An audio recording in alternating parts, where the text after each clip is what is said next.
Hello, fellow Gnostic sex cultists. Happy Tuesday. Well, guys, we're having a little bit of a nitwits kind of week. Normally on The Cult, which is the show I stream Monday through Friday on this here YouTube channel, on X, the platform formerly known as Twitter, and on Rumble. We normally do deep dives into the far left, but I'm going to be honest, I need a little breaky break. Sometimes I need a breaky break. Sometimes you guys need a breaky break too. And, we're really lucky because the environment that we've been existing in for the past couple days has just been so rife with drama. Now I want to take you back to yesterday, Monday. And I got to tell you guys, every Tuesday night I do a show called Nothing Remotely Controversial on my stream. And I bring on Joshua the Psychic, he is a real live psychic. He's been a practicing professional psychic for over 20 years. He is freakishly accurate, and people make fun of me when I bring on a psychic, and some people say, you are trading in the devil's cards and all this stuff, and they get all freaked out about it.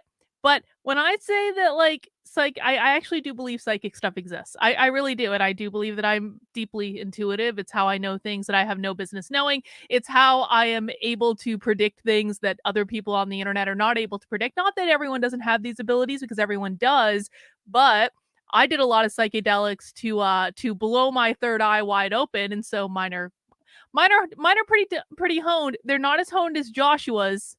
Joshua is like next level psychic. But I bring this up because yesterday I had a tweet go viral, but it wasn't a tweet that I sent yesterday. It was a tweet that I sent back in November. Back in November. And Jake Shields was just one of many people who retweeted it.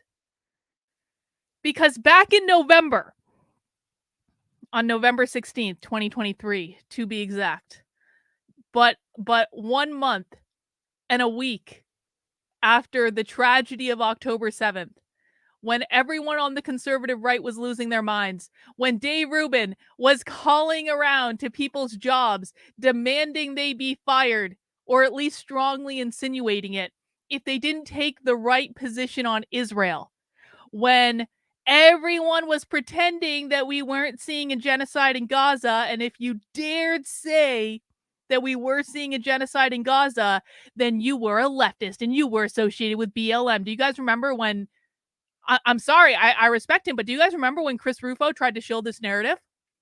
I remember. Because it is true that the far left does support Palestine. It is true that the far left are the ones that are organizing the pro-Hamas protests. All that's true. But then people on the conservative right, and yeah, Chris Rufo is one of them, and he gets a lot of stuff right, but not everything right. And he started trying to convince people that if you were on the side of Palestine, or even if you acknowledged the genocide that is obviously and clearly now going on in Gaza, and I'm sorry, if you don't think there's a genocide going on in Gaza, I don't know what you're looking at. I don't know what you're looking at. The entire Gaza Strip is being leveled. People are being driven off the land. What is it, over 40,000 people are dead? But they want to convince us that the most tragic day in the history of humanity was October 7th. And yes, they literally are trying to convince us of that. I don't know what people are seeing if they don't see a genocide in Gaza. I have no idea. And the heartlessness around all of it and the dehumanization of the Palestinians, it was just so effing gross. And one of the I mean, I hesitate to call it a great thing because it's not a great thing. Like, this is a tragedy, man. But I think one of the things that and how it's funny, I was actually just talking to someone earlier today about this. One of the great things that I appreciated that happened after October 7th is all of a sudden the dividing line became very, very, very clear in the online space. You had people who were shilling for Israel, and you had people who were telling the damn truth, and a lot of them paying consequences for telling the truth because it is not a popular thing to go against Israel in any way, shape, or form. And so, of course, I can't keep my big mouth shut. I mean, they canceled me for less than what I've done since October 7th. I'll tell you that. Like, back in 2021, I'm sure you guys remember this. I was having like a 2-hour like spiritual discussion on Twitter where it was just like this ongoing back and forth. It was like it was questions about morality and ethics and things like that. And I was being a little trolly, and I fully admit I was being a little trolly. Like, I wanted to piss off Christians, and I said something to the effect of like Hitler went to heaven, and there are spiritual reasons why people would want to consider why people would want to experience like great levels of oppression. I didn't say the Holocaust was good. I didn't say Hitler was a good guy. I didn't say any of those things. And I was massively canceled by the right for this. And stupid, naive me, I thought at the time that the right was where we could have civil dialogue and discussion. And I was like, this is not a dangerous belief. I'm sorry. It is not a dangerous belief that hell doesn't exist, that it was a human created thing, so no one can go there. It's not a dangerous belief that God loves everyone. It's not a dangerous belief that maybe before we're born, and this is from a spiritual perspective, we choose whatever experiences we're going to have here for spiritual growth, which should actually be, I think, a goal of everyone to grow spiritually in this lifetime. Maybe I'm just silly. The whole thing was so disproportional and so bizarre. But I had hit pieces written on me. I had Ian Miles Chung commenting on my mental health in Newsweek, as though Ian Miles Chung is remotely qualified to comment on my mental health. All this bullshit, 19 rounds of bullshit, because of one tweet that was taken out of context of a larger conversation, and PragerU threw me under the bus, canceled me. I don't know that they planted the hit piece in Newsweek, but I wouldn't be surprised if they planted the hit piece in Newsweek. Someone planted the hit piece in Newsweek. At the time, I didn't think much about it because, to be honest, I was kind of ready to be done with the PragerU stuff. I had already moved on with my life at that point. I was like, "Oh, fuck this video." Like, I had to hear about that video all the time. It had come out a year and a half prior. It wasn't really relevant anymore. So at the time, I was like, you know what? Thank heavens for small favors. Got canceled by PragerU. Now I look back in retrospect now, and I see the situation completely differently than I did then. And I was like, "Oh shit, girl, that should really have been your wake up point, wasn't it?" It was kind of like when my friend went to prison for a crime he didn't commit because he was massively railroaded by the federal government. And this happened to me in my early 20s, and I watched it happen, and I knew what happened because I was not directly involved, but I was on the periphery of all that stuff, and I knew what was going on, and I knew the story that the government was telling was not remotely related to what was going on at all in any way. And I watched the federal government put my friend in prison for 8.5 years for a crime he didn't commit. It's like I look back at that moment and I was like, that's the moment you really should have become a libertarian. That moment when I saw, literally, I saw the arrest warrant signed by Alberto Gonzalez, the attorney general at the time. Like, I saw that. I had a massive panic attack on my living room floor when I still lived in Vermont. I was like, that's when you should have become a libertarian. And I look back at the massive cancellation that I experienced for having a spiritual discussion in which Hitler was brought up as a hypothetical example to troll people and to be a little antagonistic, but not to say he was a good person or that the Holocaust was a good thing. I never said that. And I look back at that, I was like, that's the moment you should have woken up to what was going on with Israel. But no, I'm hard-headed, and so sometimes it takes more than one knock on the head in order to get me to wake up to something. But once I figure something out, I zone in on it pretty fucking quick. Anyway, I bring this up because after October 7th, a month and a week or so after October 7th, I tweeted this. How long until there's an article on the Daily Wire asserting that saying Christ is king is a dog whistle, the same as saying Hitler should have finished the job? And it's one of those things where I look today, or specifically yesterday, when Jeremy Boring posted a whole long tweet, Jeremy Boring being the CEO of the Daily Wire, yesterday when Jeremy Boring posted a whole long tweet about why saying Christ is king is anti-Semitic,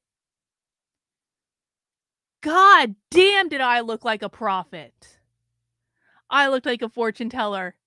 And I'm going to own that. I mean, listen, man, if we're honest about it, this was not one of the harder predictions to make, right? I think most of us could have seen this coming a mile and a half away, but I was pretty excited that this tweet actually went viral yesterday. It has almost 250,000 views on it, and most of those were from yesterday. Because everyone was retweeting it over and over and over and over and over and over and over again after Jeremy Boring decided to take the position that Christ is king is anti-Semitic. And so then, because I had all this stuff going viral in the Christ is king discussion on Twitter, it's true. I'm basically, hang on, it's true. I'm basically one of the missing Bible prophets. I must have been a Bible prophet in a past life. So then because I had all this stuff going viral in this discussion on Twitter, I got invited by Lauren Chen, and I love Lauren Chen. I've always loved Lauren Chen. I got to say, like, of all the people that I've interacted with over the past couple years, Lauren Chen has always just been like a solid person. I've always thought she had a good head on her shoulder. She was always smart. She understood the libertarian stuff, I'll tell you that. She just got it together, man. And I think she's real. And she's always been good to me, no matter the ups, the downs, like whatever. Like she's always, she's paid attention to what I've been saying. She's shared my stuff. I'm like always been appreciative of her. And so when Lauren Chen announced that she wanted to have a Twitter space on this topic, I was like, Lauren, sign me up. I'm in. Heidi! Thank you for the super chat, Heidi. I appreciate it. And then we got Rottweiler. It's the anti-Semitism of the gaps argument. Everything you don't like during a discussion on foreign policy can be labeled as anti-Semitism. Well, this is exactly the point. And we've been watching these leftist videos, like, for example, last week, and I have the clips ready to go up, and they just haven't yet, but they're going to go up on my Substack today. They're going to go up on the YouTube channel today. But we watched last week a lecture from the University of California at Berkeley where this professor of Jewish studies named Dorian Bell made the argument that if you are against Black and brown immigration into the United States, even if those immigrants are not Jewish, that's anti-Semitic. And I'm like, hang on a second. If I'm not in favor of a mass migrant train coming over the southern border, even if it has, like, they're not Jewish, I'm still anti-Semitic. That doesn't make sense. And then he said that if you were against the Frankfurt School, that was also anti-Semitic. And I was like, it's kind of like they're telling us that the Frankfurt School was run by Jews. Let's just put that aside for right now. But my point is this: if you can literally define everything as anti-Semitic, then I'm sorry, nothing is anti-Semitic. It loses its value just in the same way the term racist lost its value when the right was telling, when the left was telling everyone and their mother that they were racist for all sorts of things. I even have a list. Hang on. I have a list in my book, Actively Unwoke, the ultimate guide for fighting back against the woke insanity in your life. It's in the introduction. Let me list you some of the things that the left was saying was racist, and this was back in like 2020 when I wrote this book at the beginning of 2021, but this is like throughout 2019, stuff like that. Oh, where is the list? I thought I had a big list. I thought I did. Hang on. I know I have a list.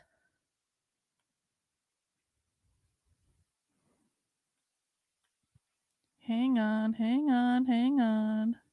Well, I can't find the list, but I promise you there is a list in this book somewhere. It included things like cereal and dogs and trees and cats and milk and ice hockey, and everything was racist. Every fucking thing was considered to be racist. Now, of course, now we know why that is, because you can all math, math was racist, being on time was racist, babies are racist, algebra, everything. Nature was. Do you guys remember why trees were racist? I'll tell you why trees were racist. Because of lynching. Because people were lynched from trees, and therefore all trees are racist. Yeah, hiking was considered racist. It was considered. Anyway, the point is,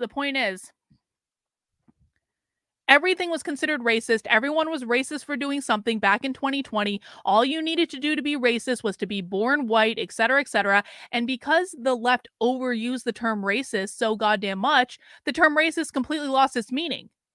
Same thing with the word transphobe. Like, there was a time, I'm old enough to remember a time when being transphobic meant that you hated trans people and you wanted all trans people to die, or being homophobic meant that you hated all gay people. No, that's not what it means anymore. Like, so today you can be transphobic if you don't want to date a trans person, if you don't want to sleep with a trans person, if you don't want to marry a trans person, like any of these things. If you don't want kids to medicalize themselves before they're 18, because, our brain does develop on a fairly predictable, rate, and they don't have the ability to make logical, rational decisions, that's considered to be transphobic too.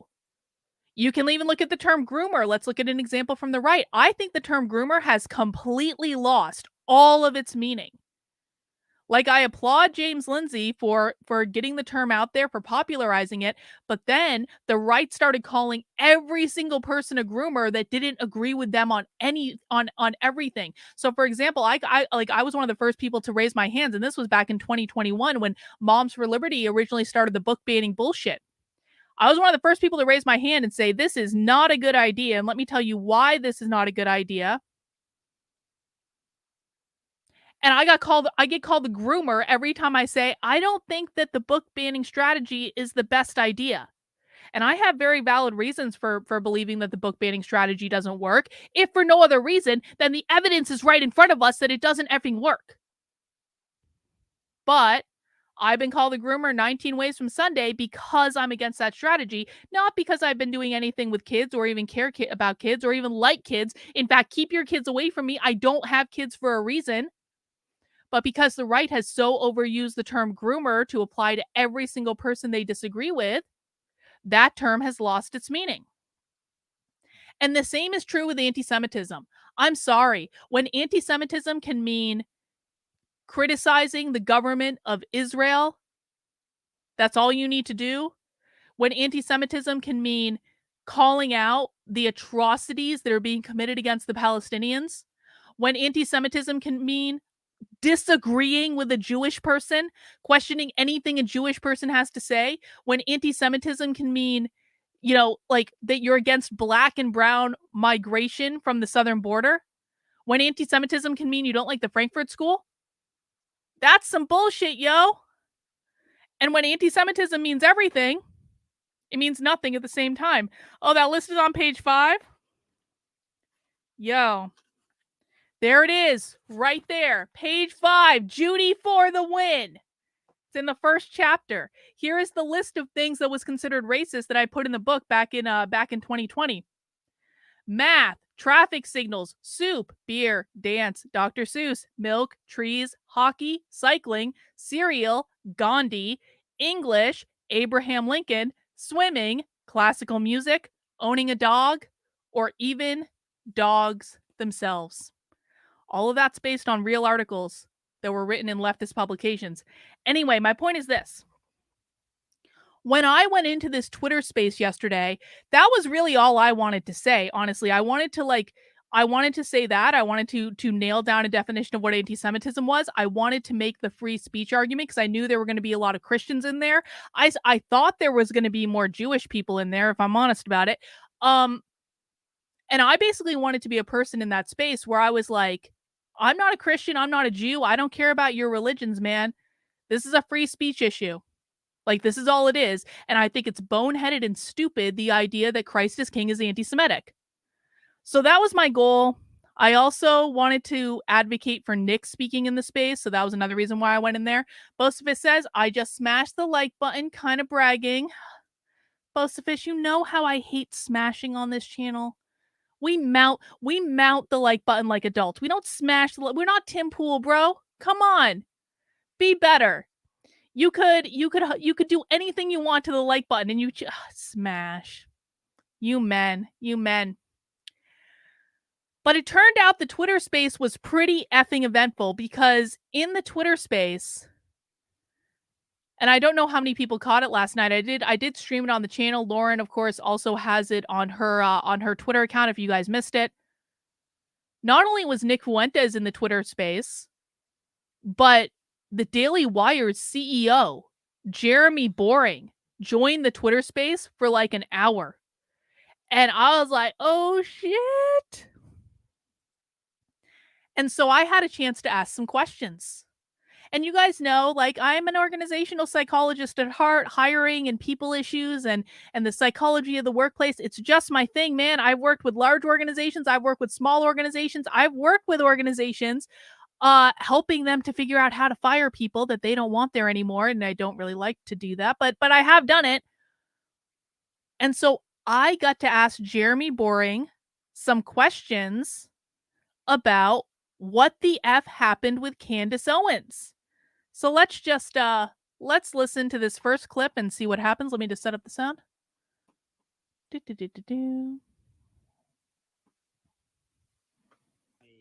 answer that I did not give.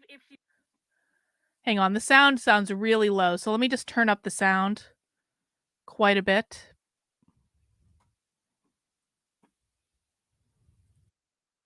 I'd like to ask a little bit more about Candace Owens being fired by the Daily Wire. I just want to preface this to say, like, I was an organizational psychologist for a while. I worked with a lot of organizations that were quite frankly larger than the Daily Wire in terms of, you know, helping them with staffing issues, working through the employees to fire, things like that. Jeremy, I'm just wondering, and I guess I'm asking this as a yes or no question, did Candace Owens violate any specific policies at the Daily Wire? And I'm not asking you to tell us which policies. I'm just asking, was she fired because she violated a company policy? I'm not going to make any comment about the Daily Wire separation from Candace Owens in this forum. So that's no then. Just to be clear with everyone, that's no. She did not violate any company policies. Well, That's a very sneaky way of ascribing to me an answer that I did not give. If she violated a company policy, you would have been able to say yes to the question, Jeremy. I know that much. Okay, so Candace is... Just to be really, really clear, again, I worked with organizations on these issues for years and years and years. And, well, the volume was about as high as I could get it, bro. The volume was as high as I could get it. Let me go put that back down. So you're just going to have to survive. I worked with organizations on staffing issues for a long-ass time. And one of the things I absolutely know is that if an employee is fired for violating a company policy, then the person that decided to fire them, which was in this case Jeremy Boring, and apparently there's been some confusion about whether or not Jeremy actually fired Candace Owens. While he admitted flat out that he fired Candace Owens last night, the CEO would be able to say yes or no to that question. The fact that Jeremy Boring could not answer yes to that question is because Candace Owens would have sued his ass into oblivion if he had answered yes to that question.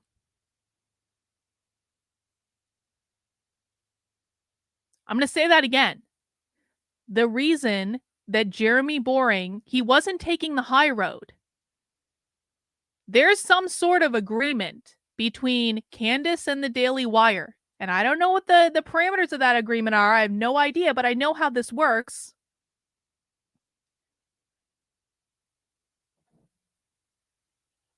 If Candace Owens had been fired for violating a corporate policy, then Jeremy Boring damn well could have said yes. I didn't ask which policy she violated. I just asked, did she violate a corporate policy? He wouldn't answer because he knows that if he had said yes and then couldn't back that up, Candace Owens would have sued his ass into oblivion.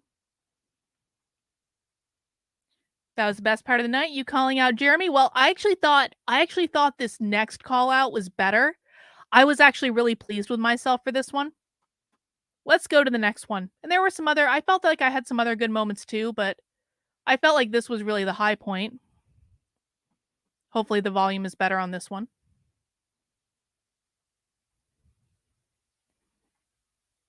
Does that person have a job? Okay, let me just get the volume set up. Yeah,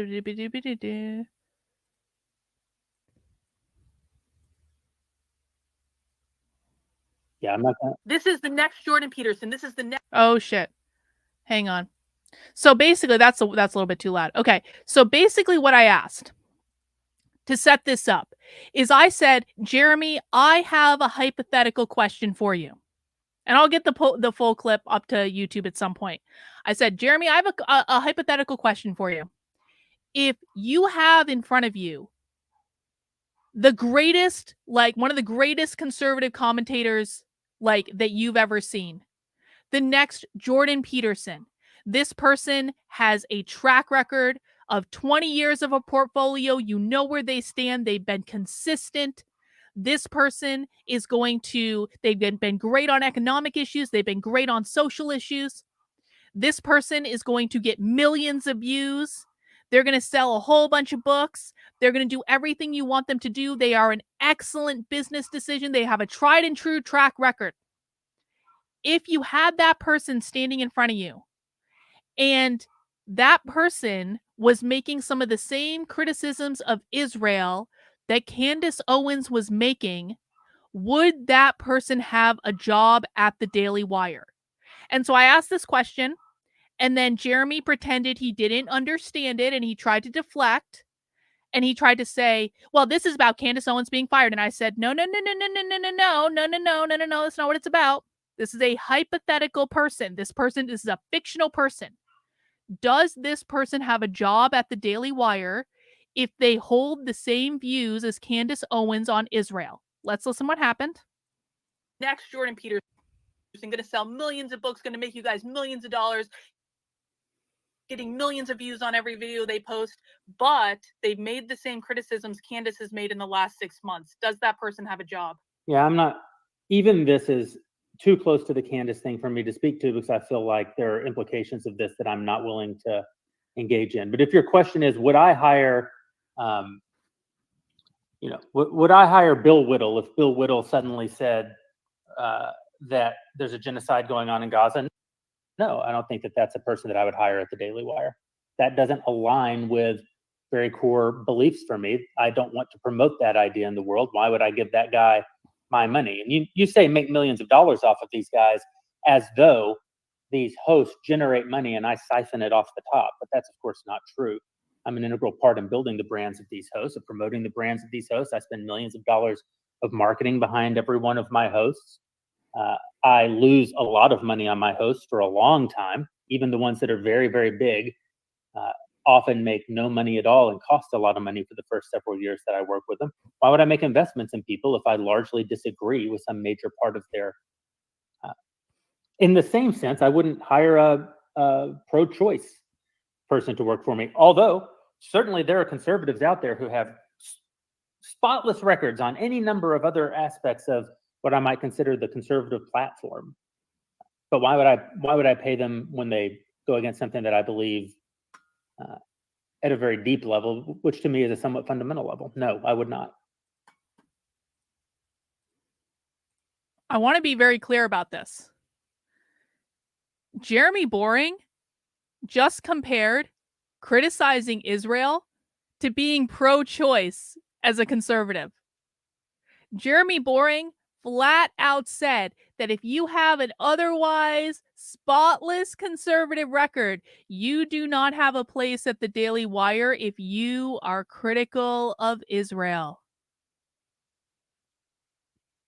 We know why Candace Owens got fired. It's not a secret about why Candace Owens got fired.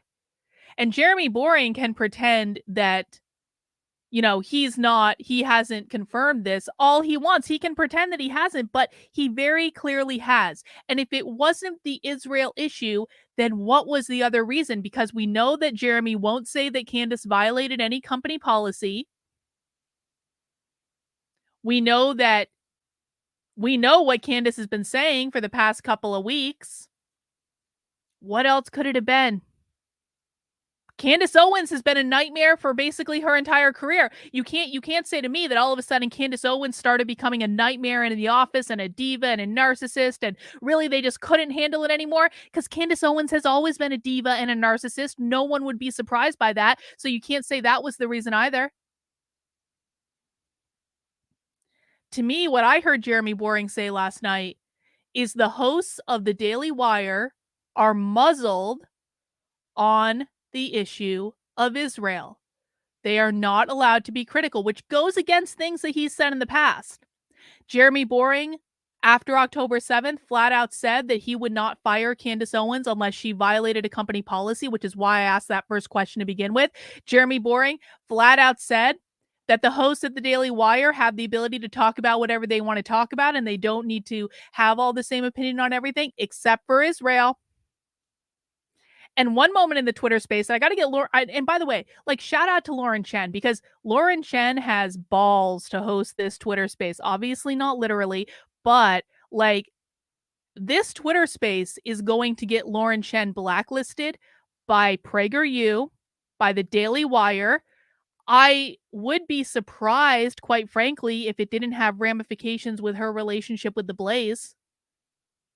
Lauren Chen is going to lose friends just over the fact that she hosted this Twitter space last night. Even though she did a wonderful job, she was totally balanced. She wasn't taking a side, but she did hold Jeremy Boring's feet to the fire when she said flat out, "Jeremy, do you consider me to be an anti-Semite?"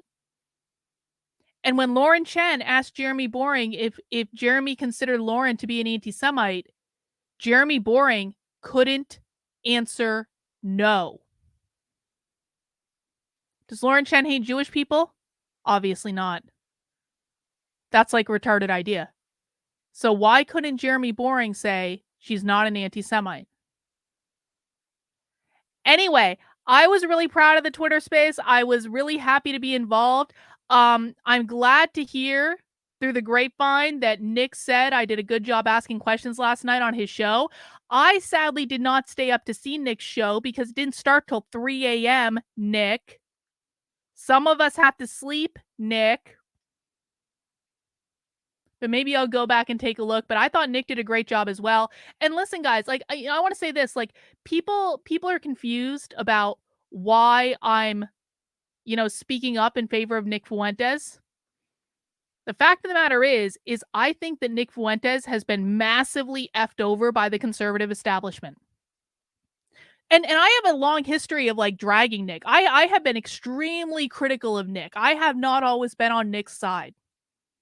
But after October 7th, and I said this in the space and I will say this again, I tuned into Nick's content after October 7th because I was like, oh my God, Nick is going to be extra. This is going to be great. It's going to be so entertaining. He's going to be anti-Semitic AF. I was ready for it. I was living for it.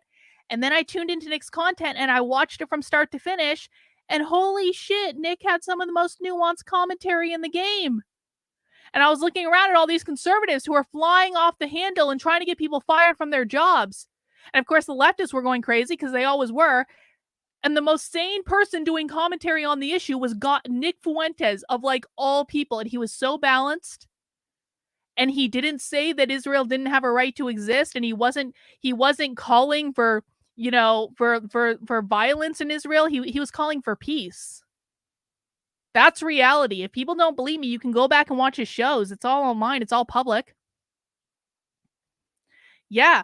Jeremy Boring also said in this Twitter space that he watches Nick Fuentes and he thinks Nick Fuentes is very talented. I thought that was a big win for Nick.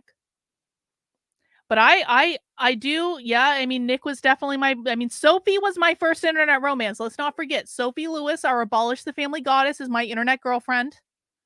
Sophie will never be usurped. But yeah, Nick and I did have a sordid internet romance, and maybe that sordid internet romance is heating up again. Who knows? I do have my other internet boyfriend, Big Tech, and Big Tech and Nick are not exactly besties, I'll tell you that. So we'll see what happens there. Anyway, my point is this, like, the reason that I support Nick in so much as I do, I don't consider myself a groiper. I don't consider myself part of his movement. I'm way too old and way too female for that. But I have a soft spot in my heart for people who have been fucked over by the conservative establishment, and I absolutely believe that Nick Fuentes has been fucked over by the conservative establishment. Listen, I started a Substack earlier this year just as kind of like a fun side project to kind of keep me interested, and there's like 3 or 4 articles I have written in my head for that Substack that I just haven't written down yet. And it's about Nick Fuentes and cancel culture, but then overlapping my story and other stories about cancel culture. And one of the things I did when I started doing that is I started going back into the archives and looking at Nick's old clips and looking at things he said back then. And I was kind of like, holy shit, there is a lot that people didn't tell me about Nick Fuentes when they were trying to paint him as a monster. Ben Shapiro started dragging Nick Fuentes when Nick was 18 years old and a college student. Like, you've got Ben Shapiro, multimillionaire with a huge platform, dragging Nick Fuentes because Nick dared to ask when he was 18 years old, why is no one at the Daily Wire criticizing Israel? Why aren't we saying that's gross behavior? I said this in the space last night. I'll say it again. Why aren't we critical of people like Ben Shapiro for dragging Nick Fuentes when he was 18 years old? That's disgusting. Ben Shapiro tried to ruin Nick Fuentes' career when Nick was an 18-year-old college student for asking an inconvenient question.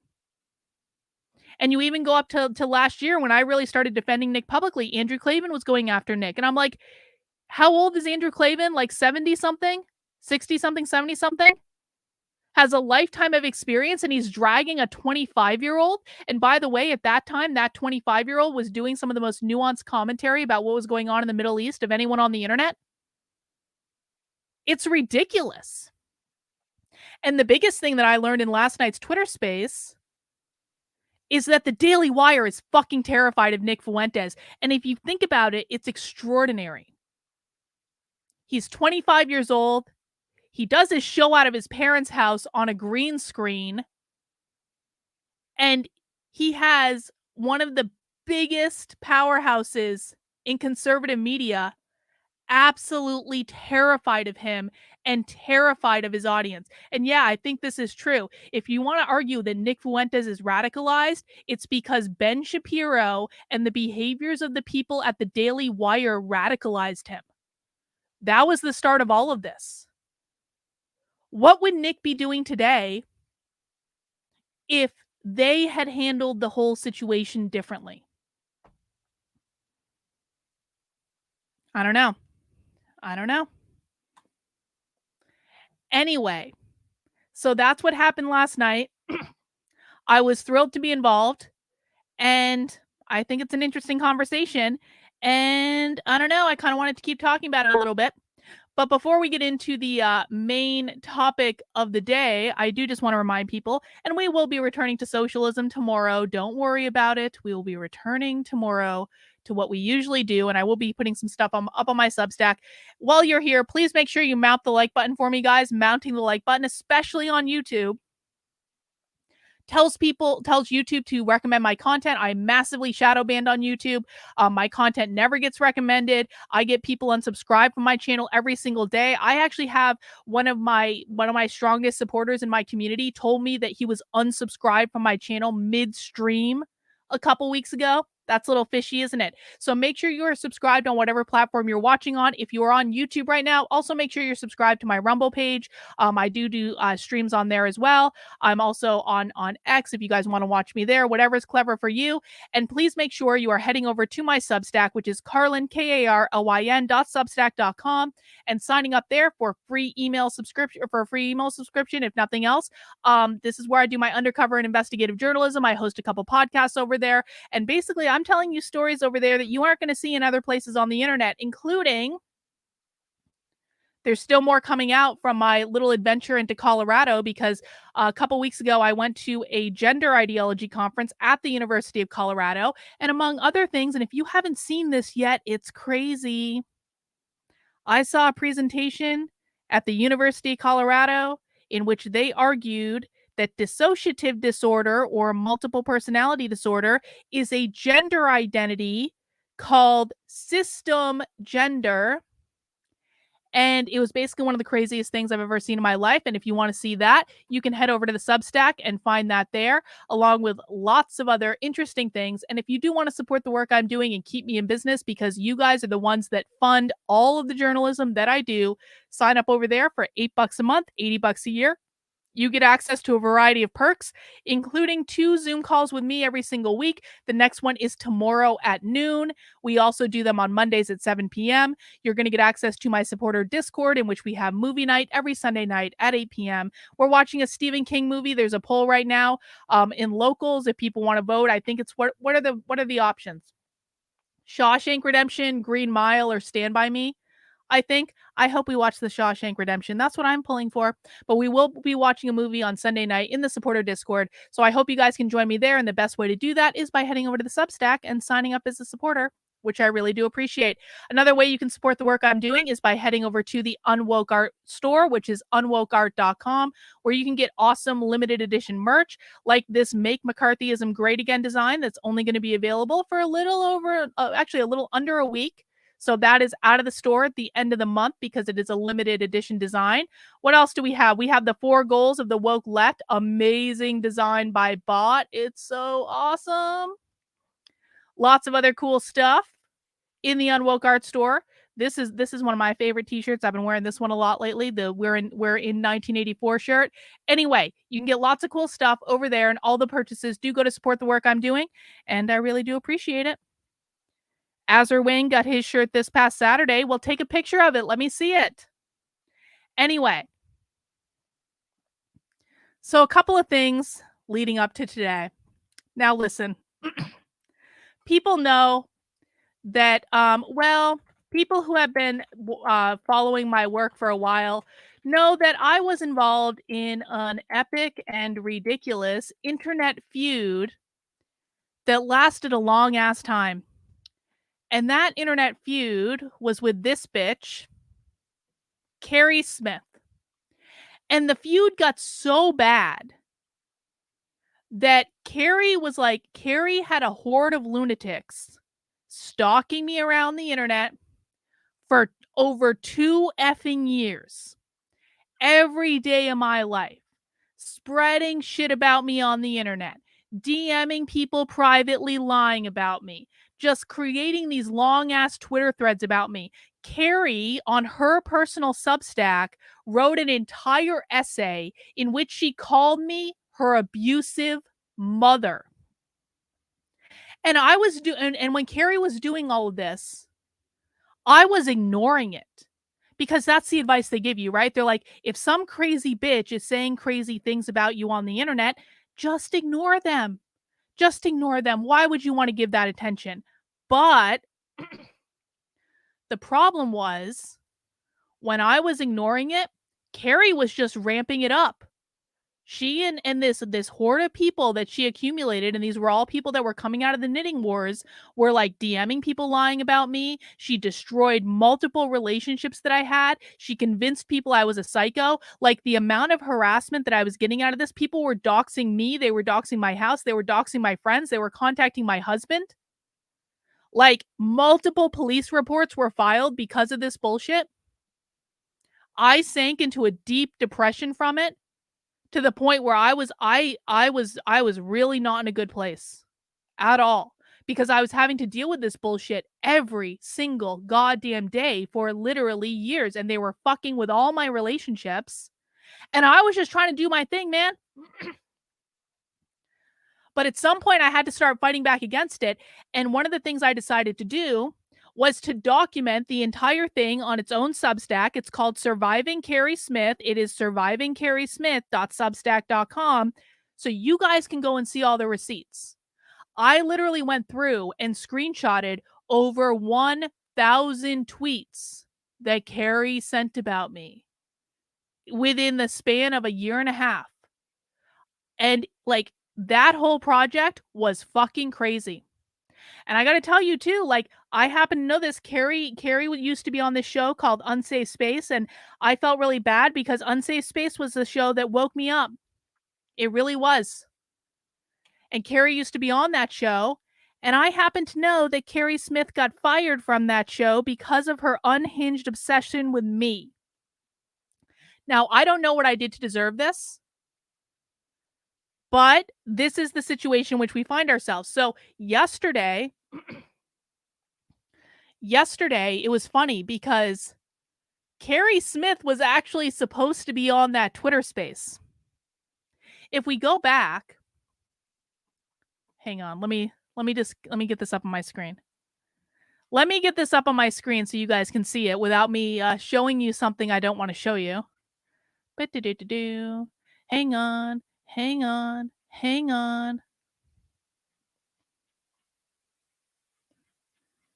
Sorry, I got to scroll a little bit. Actually, I can show you guys now. But this is important. Well, it's not really important, but I'm going to say it's important. Okay. So last night, when Lauren Chen announced this Twitter space, I was like, I had already agreed to do it and I was excited to do it. Keri was mentioned in the announcement tweet, and I was like, oh! I was like, oh shit. Yes, human centipede, poetry painter. In the essay that Keri wrote about me, calling me her abusive mother, Keri quoted poetry painter literally as an expert about why I was Keri Smith's abusive mother. I swear to God. Actually, let me just show you guys. Fuck it. We're doing it live. Yes, I still have access to Keri's Twitter account because this is a sock account. Let me show you guys this. Where is her Substack? Where is her Substack? Writing. Substack. Look at this. This is Keri's Substack. This is Keri's essay about why I'm her abusive mother. And in the very first sentence of Keri's essay about why I'm her abusive mother, it says, this video by Mike Harlow, the truth about Carlin Borisenko, is, as poetry painter says, a masterclass in how to spot a malignant narcissist.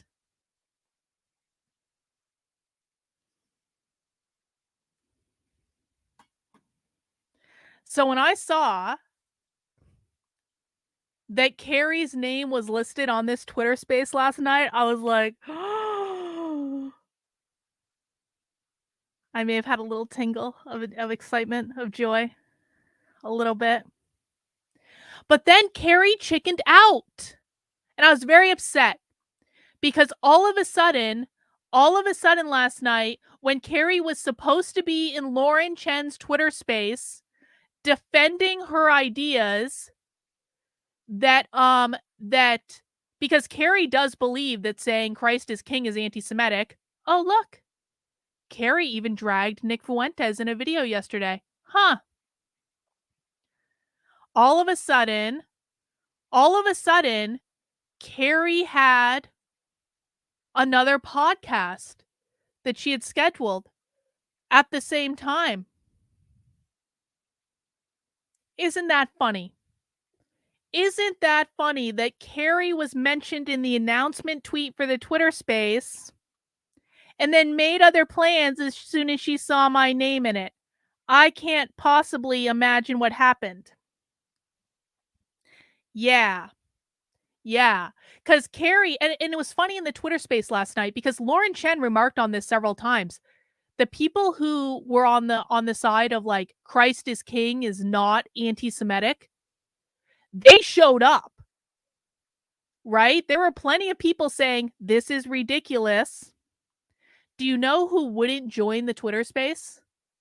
People who were on Twitter saying Christ is king is anti-Semitic, you stupid bigots. Like one of the people who didn't join the Twitter space, not that one, was James Lindsay. James Lindsay was invited to the Twitter space. James Lindsay was reeing all over Twitter about how the right has an anti-Semitism problem and people on the right need to crack down on their anti-Semitism problem and da-da-da-da-da-da-da-da. All the gripers are anti-Semitic. Anyone who disagrees with James Lindsay about Israel is anti-Semitic. And James Lindsay, even today, like, you gotta really just appreciate when the double down happens, right? Because even James Lindsay today on Twitter is saying, Christians hate Jews. Catholics especially hate Jews.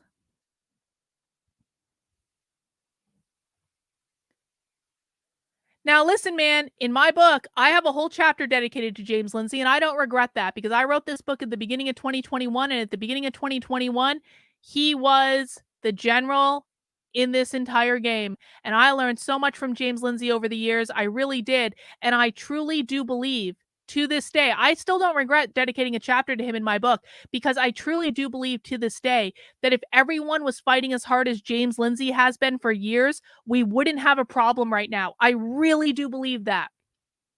You cannot take that away from the guy. You might think he's crazy, and I do think he's crazy now, but there was a time when he was just fucking on the ball. And I know better than most people how being in this space will drive you crazy. And I know better than most people how when you delve into the underworld of the left, you start to lose it a little bit. So I can forgive some of that. But I'm sorry, bro. Like, James Lindsay is completely and totally unhinged from reality. James Lindsay just published a book with Logan Lansing in which they literally argued that queer theory is a Gnostic sex cult. That's not what queer theory is. We watch queer theory all the time on this channel. Queer theory is about abolishing the gender binary as an attack on the nuclear family and an attack on capitalism because they believe that capitalism created the gender binary, which created the nuclear family, and the nuclear family upholds capitalism. That's what it is. James refuses to tell that to his audience. He blocks anyone that says he should, and now he's on there saying that Christians and Catholics all hate Jews.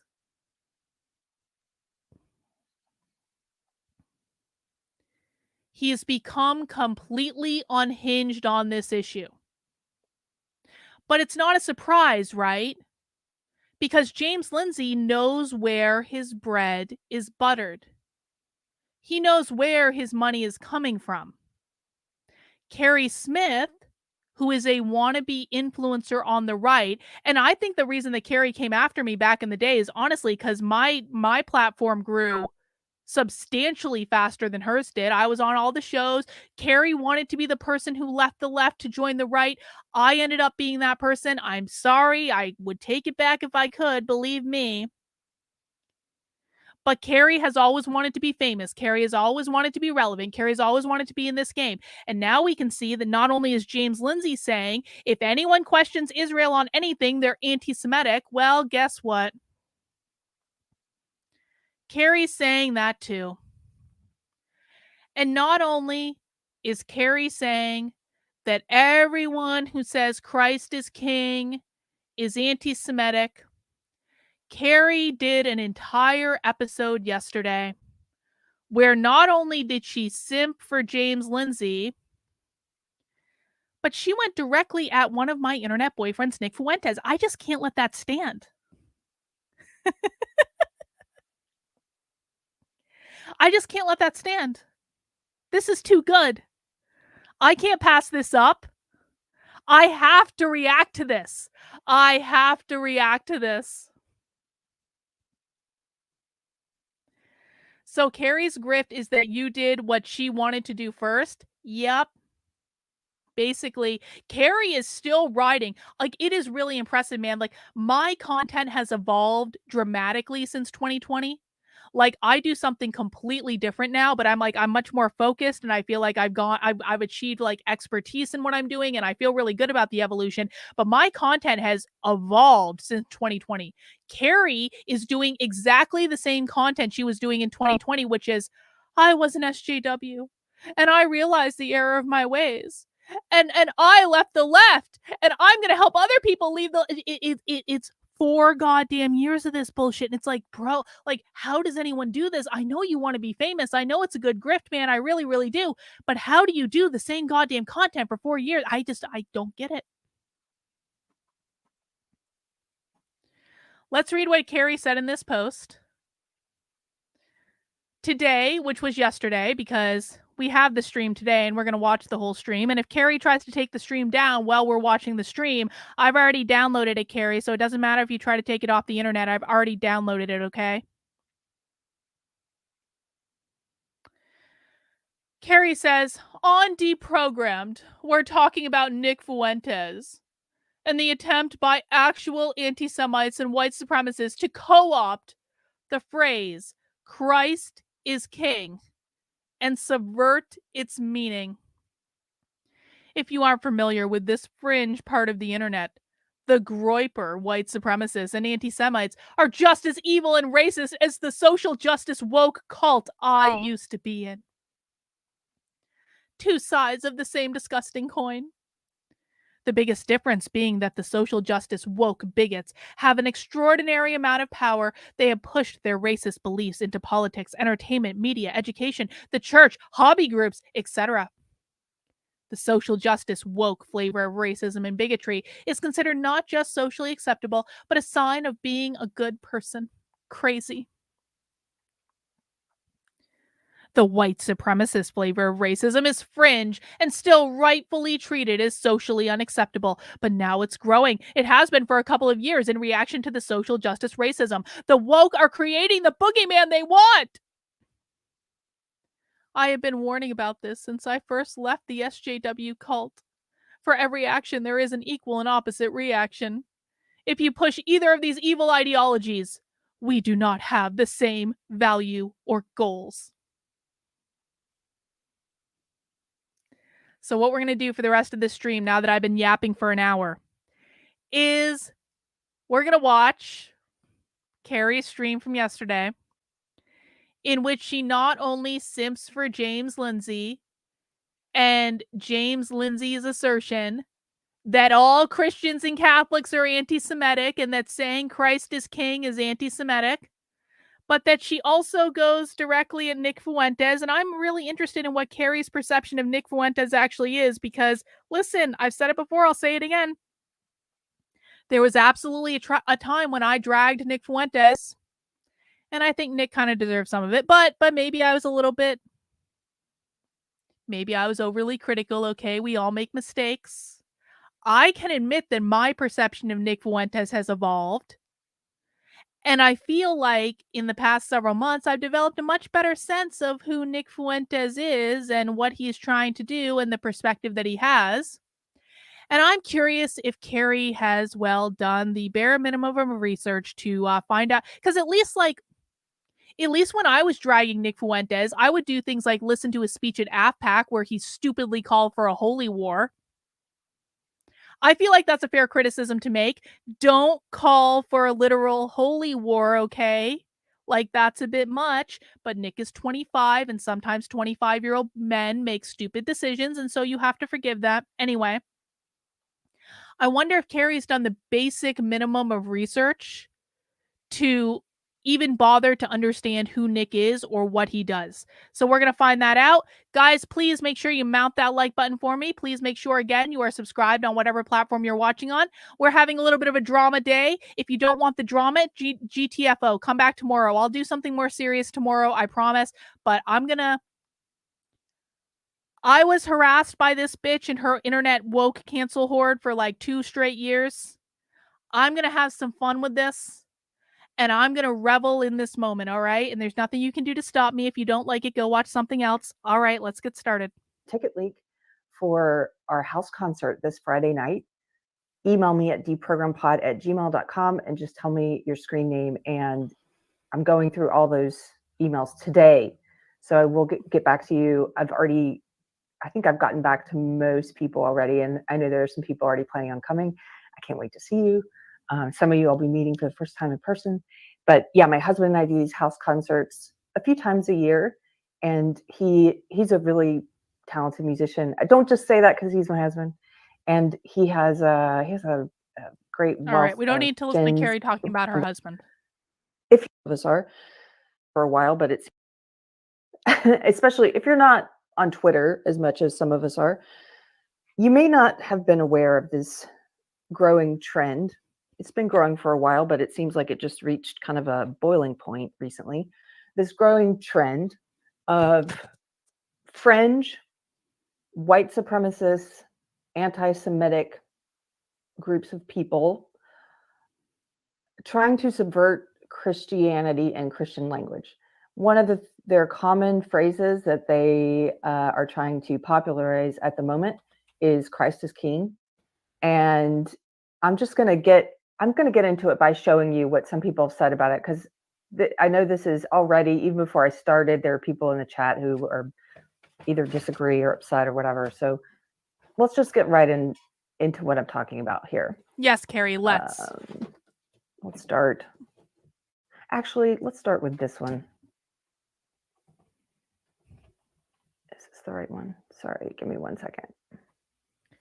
I wonder if Keri is going to define anti-Semitic or white supremacist for that matter, because Nick Fuentes has a black platform. Like, warning, trigger warning, whatever, not to use a leftist word, but warning if you have little ears in the room. There's going to be some language here.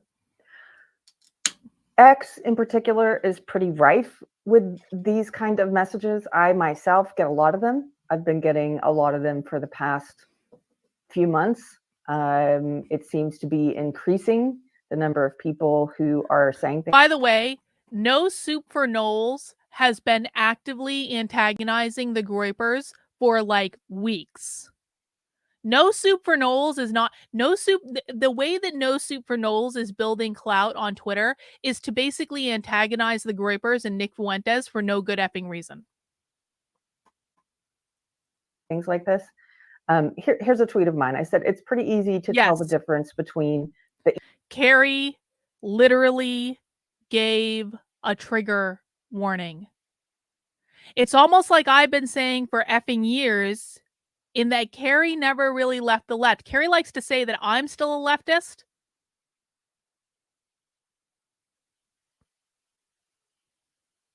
Keri is the one that never left the left.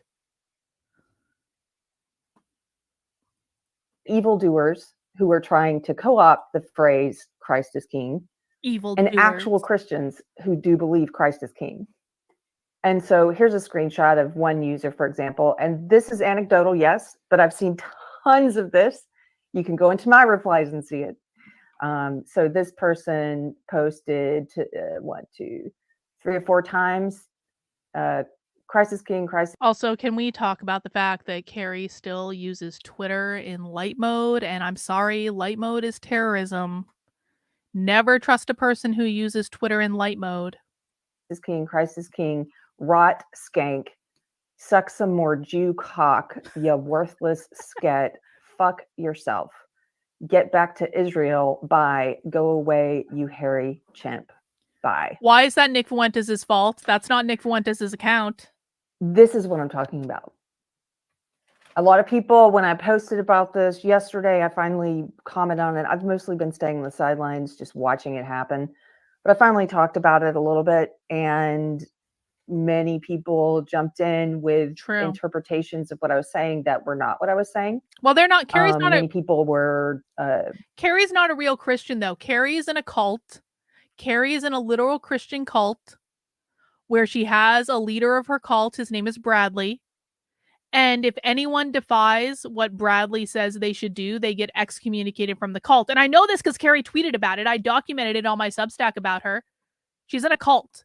She went from one cult to another cult.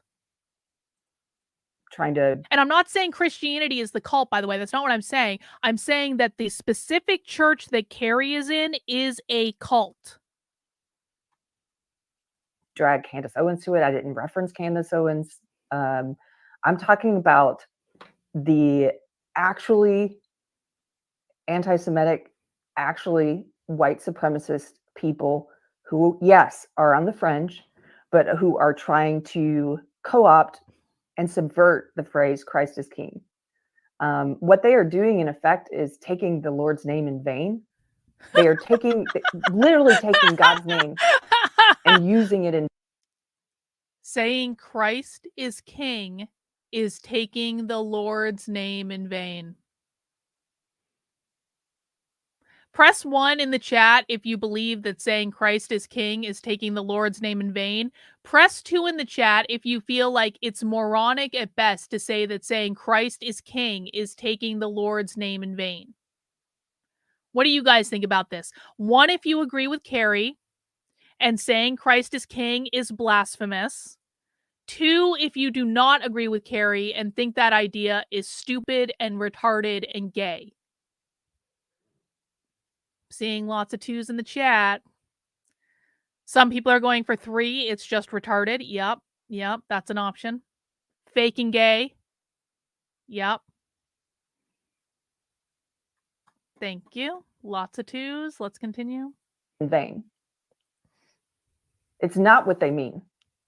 It is what they mean. Literally. A great explanation of this. There were a couple that I saw. Here's one from Joel Berry. He says, he does a couple of quotes here to try and explain what's happening. Quote, Joel was in the Twitter space last night, but Joel didn't want to talk to Nick Fuentes in the Twitter space. You listen, man, for all the faults that Jeremy Boring has, you have to give Jeremy Boring credit for coming into that Twitter space and actually talking to Nick Fuentes. You do. You got to give him points.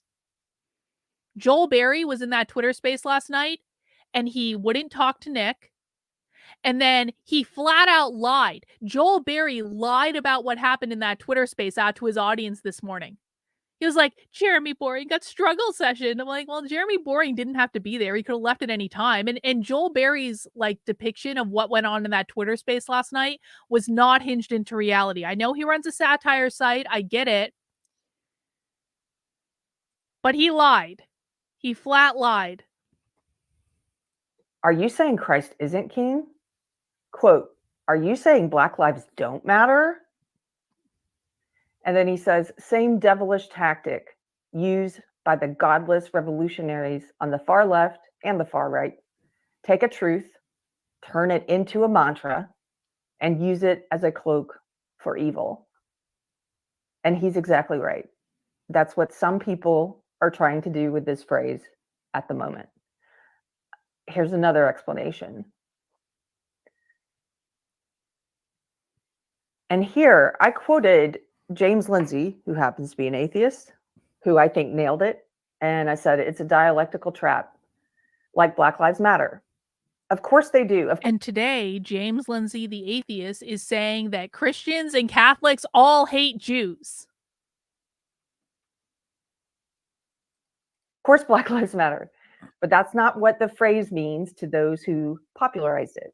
Christ is king. Of course he is. I believe Christ is king. I'm a Christian. But that's not what the phrase means to those who are trying to popularize it in this specific way right at the moment. I'm going to read through James's thread because I think he explained it well. Let me make this just a little bit larger. Indeed, Sandy. He said, it's all Christ so is king, tiresome. as it is all declared, so tiresome. is a sophisticated and manipulative dialectical trap like Black Lives Matter, and Christians are being baited into it by a few public figures and a band of antisocial troublemakers, likely led by a Fed. James Christians are Lindsay called expected Nick a to agree Fed. with the sentiment because it is, in a That way, might be a right. cornerstone belief of their religion. Yes, of course. Of course, we do agree with it, the sentiment. They're often expected to participate in the refrain as well, just like Black Lives Matter. It's something undeniable for Christians, but it's also manipulative. Christ is king has more than one meaning. I would add now, very recently, I would add, not historically, just with what these evildoers are trying to do online. They mean something Evildoers. else when they say it. Evildoers. He says has more than one meaning now, of course, and one of them is very Catholic, dominionist, integralist meaning that is, in fact, intentionally hostile towards Jews. I don't know if I agree with him on that. I don't know enough to have an opinion about the Catholic meaning. And he says, and the people weaponizing this article of faith know that it's bad faith thinking it's clever.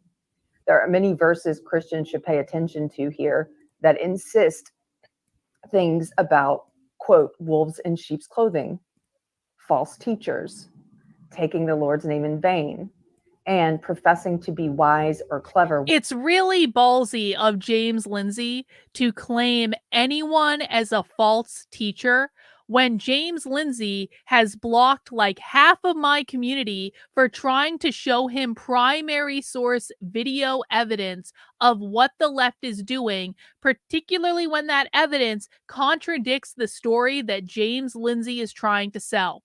James Lindsay literally wrote a book with Logan Lansing about how queer theory is a Gnostic sex cult. That is false. That is not true. That is not true in any way. And I'm sorry if people believe it is. I'm sorry if people believe James's unhinged theories about all of this, but I've been in leftist spaces for years now. I've gone undercover at their private events. We watch queer Marxism and queer theory literally all the time on this channel. I was at a gender ideology conference a week and a half ago, undercover. There was no sign of a Gnostic sex cult. Do you know what they did talk about? Abolishing the gender binary, abolishing the gender binary, abolishing the gender binary, abolishing the gender binary, over and over and over and over and over and over and over again. Because that is the goal of what queer theory is.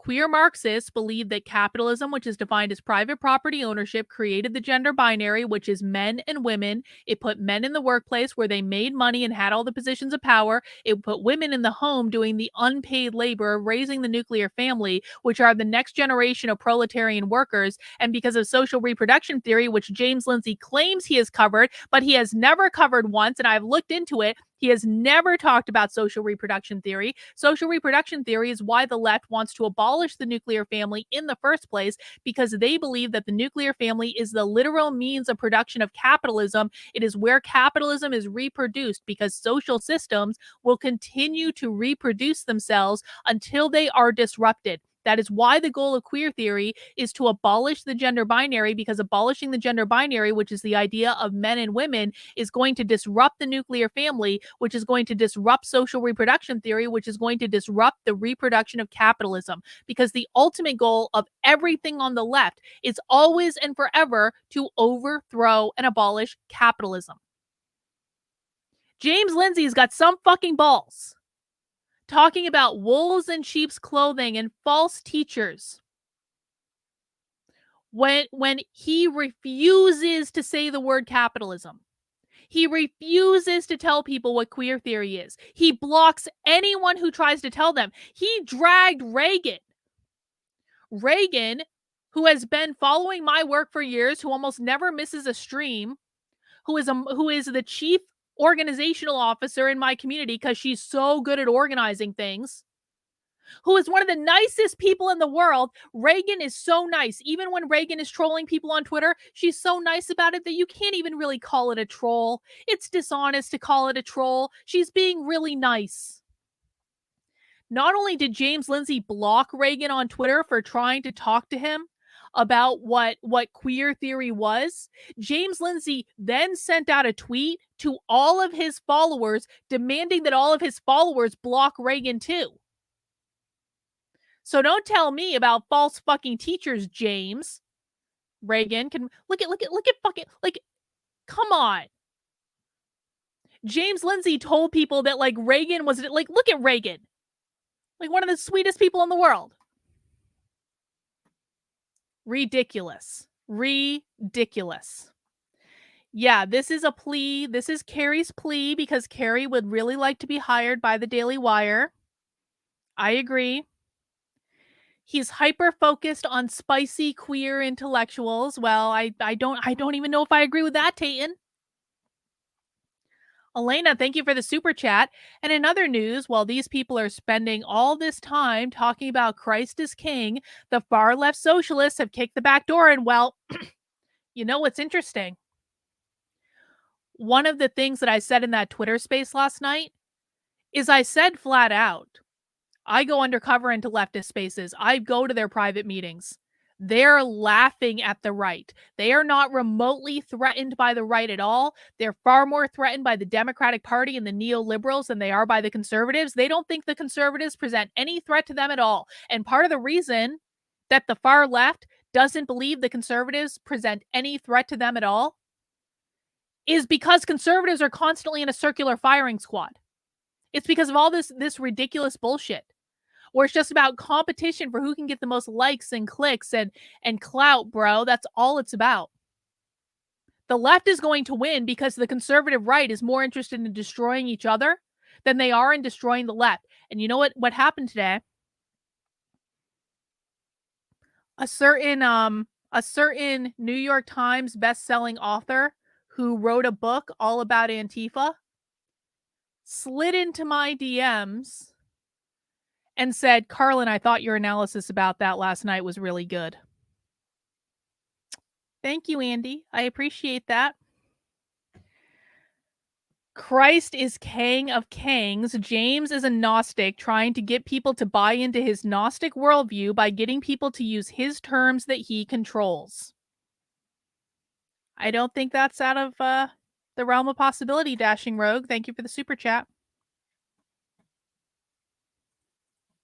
While being fools, but the social pressure from brothers, quote, brothers, is high. He's right about the verses he's referencing. A likely response to me pointing this out again, and like last time, will be to be swarmed with attacks that I, quote, hate Christians, together with puerile demands that I, quote, bend the knee. And so this is actually hilarious, because 2 days ago, James Lindsay was saying this is going to cause me to be attacked by Christians. And then literally hours ago today, James Lindsay is saying that Christians all hate Jews. Seriously, for people who just got here, let me just show you real quick. James Lindsay 2 days ago was complaining that he was going to be attacked by Christians for his position. James Lindsay today is saying, if I judge by the fruits I'm shown, Christians hate Jews. Judging by everything I've seen lately, enough of them do where I can't be sure. A lot of Catholics definitely hate Jews. James, if you're going to say things like Christians hate Jews because they're saying Christ is king, then I think it's actually pretty reasonable for the Christians to take issue with that and to say, bro, you're calling us all anti-Semites for practicing our religion. quote, confess that Christ is king. Weaponizing that against me with Christians when I don't, meaning he doesn't hate Christians. There will also be a lot of anti-Semitism in the mix because the operators are operators and they're useful idiots, can't control themselves, known by their fruits, parentheses. He ends with that. Just know it's a deliberate manipulation, and at least some of the people doing it know that and are playing it. I agree with his overall premise here. I said, with the Uh-huh. one exception of not knowing enough about the history of the Catholic dominionist meaning, but I agree with what's happening with these internet, what would you call them? Trolls. Influencers. I hate that word, but yes, Trolls. people who have a following. One of whom is Nick Fuentes. It's worth noting that Nick Fuentes wasn't even on Twitter like a week ago. And he's obviously, Nick Fuentes is obviously not on Twitter now. Nick Fuentes is banned from Twitter. Obviously, he's not on Twitter. But it's worth noting that the Candace Owens account is a new account that now has over 22,000 followers in a matter of days because he wasn't on Twitter prior to, well, he's obviously banned on Twitter, but that account is relatively new. So to say that Nick Fuentes is some influencer on Twitter is just patently false. He's permanently banned on Twitter. And I'm going to talk about him today. I don't usually criticize individuals publicly unless I'm pretty confident about my opinion in them. I have opinions on all kinds of people. I just keep to myself because you shouldn't say everything you think, and you could be wrong. I could be wrong about a lot of people. If you watch this channel for a while, I rarely about a lot of people talk about a specific person and opinions on who they are, what they're doing. I've done it with Andrew Tate. That's an example. I'm very confident about the fact that I think he's a grifter, a con man, a charlatan. And I think the same thing about Nick Fuentes. So I am going to talk about him today. I do think he is a false prophet. I do think he is leading people towards darkness. Fortunately, he still seems to be a fringe kind of thought leader, movement leader, but he seems to be growing in popularity. And the people who are... If Nick Fuentes wants to, Nick Fuentes can have like the #1 stream on Rumble without trying very hard. So I don't know that his ideas are... I'm just saying that I think that a lot of people are doing exactly what happened to me and looking into Nick, thinking that Nick is going to be like the craziest person they've ever heard in the world. And then they actually listen to Nick talk and they find out that he's really not all that bad and that he just makes bad jokes that sometimes get cut out of context, which also can be funny jokes. But like, that's usually what it is. But I wouldn't say his ideas are fringe. He can have the #1 stream on Rumble pretty much any day of the week if he really wants to.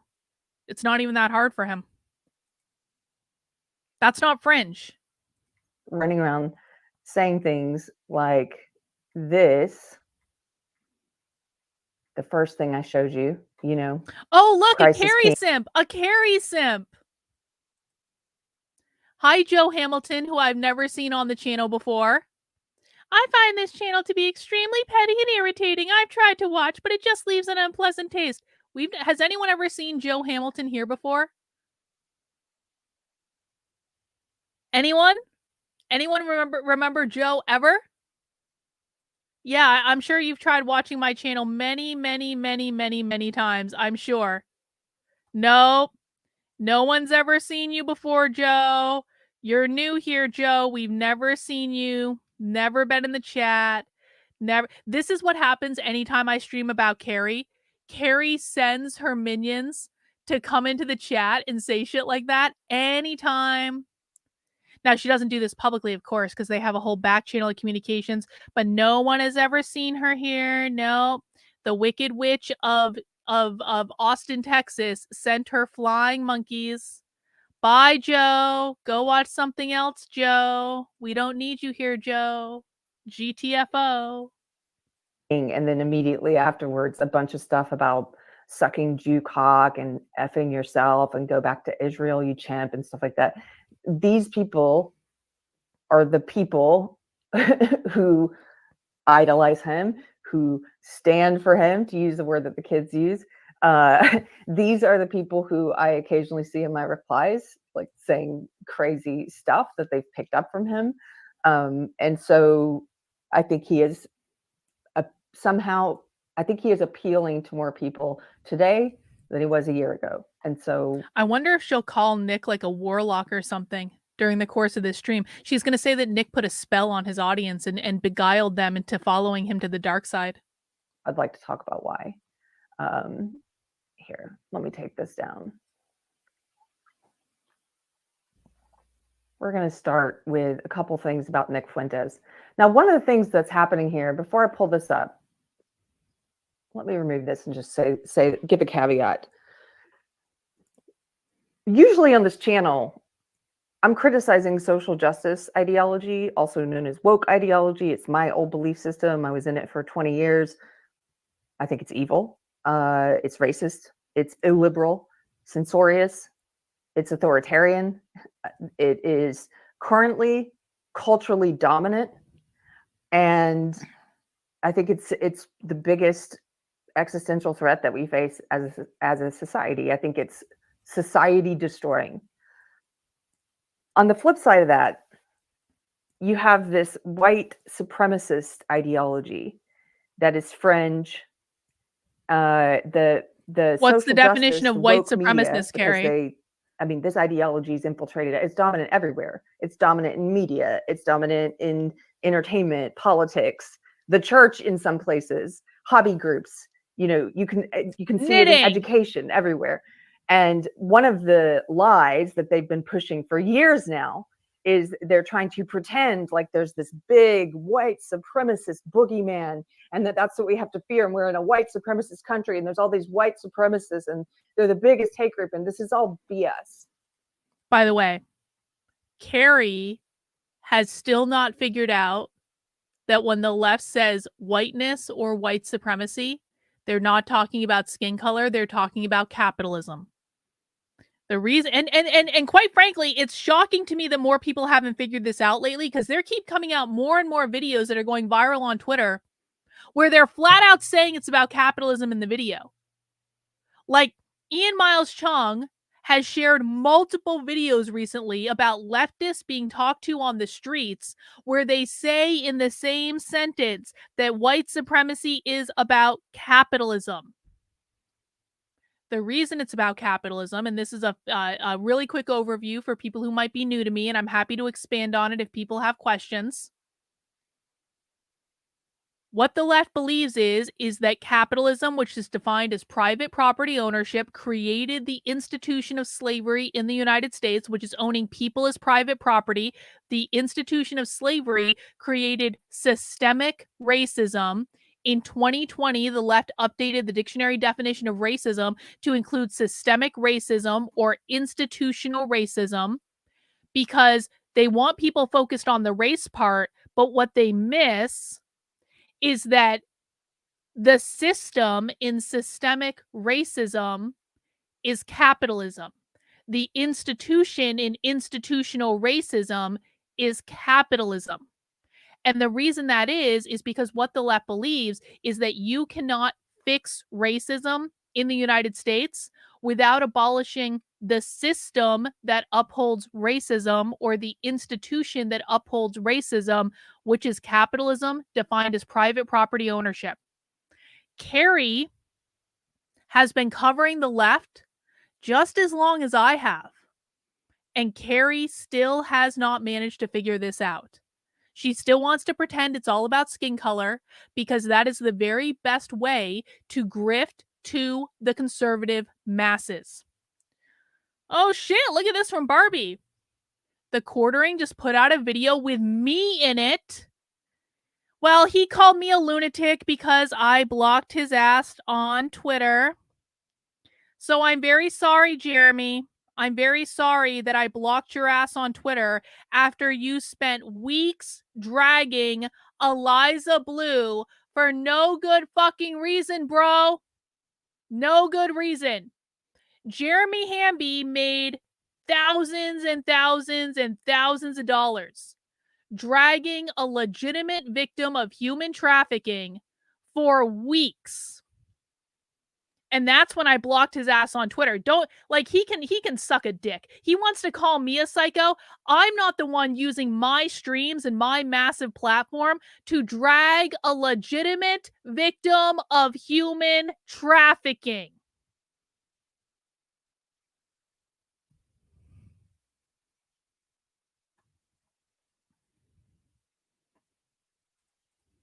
This is all crap. It's fringe. It's ridiculous. It's been fringe and ridiculous for a while now because of Keri's liberalism, almost because of crying. Western values. In the 90s, we used to see it She's on Maury crying. Povich. You would see these white supremacist clowns Yo. on Maury Povich. That's how fringe it is. You would see them on circus talk shows. Yes, they have their little... She's comparing Nick Fuentes to the psychos that you used to see on Maury Povich. And Jerry oh my, Keri, you have lost your fucking mind. protests, and that, you know, very few people come, and as a society we had come to a place of recognizing this is socially unacceptable, and we're still there. It's still socially unacceptable for good reason. But the woke left, it's like two sides of the same disgusting coin.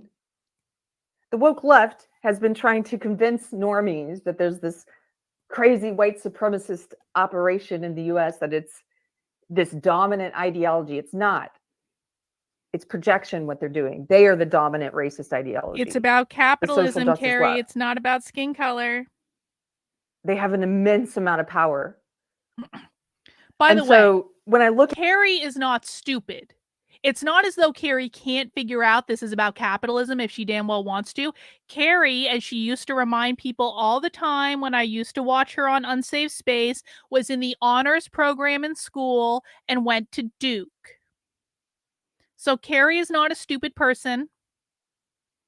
Keri could very easily tell people that this is about capitalism instead of lying that it's about skin color. But again, I am proof that that telling people over and over and over again for years and years and years that this is about capitalism will get you called psycho by the right-wing grifters like the Quartering and all of Keri's friends and whatever. look at these two ideologies. It's like, yes, they are two sides of the same racist coin. They both agree with the incorrect premise, the incorrect worldview, that the best way to look at the world is as a competition for power among identity groups, and that you should have this affiliation with your race or your gender, that this is very important, more important than God. That viewing the world as this competition for power among identity groups. Where they disagree is where they rank the groups. That's it. The woke left is just as racist as white supremacists. I've said this from the beginning. This is why I left it once I realized what it was. It's just as racist as white supremacy. The difference is currently, at this time in history, at this place and time, white supremacy is rightfully mocked, shunned, disavowed by the left and the right. But social justice, just as evil, woke, just as evil, just as racist, is lauded. It's not only socially acceptable, it's actually a sign. In this crazy culture currently, it's a sign that you're a good person. If you're racist against white people.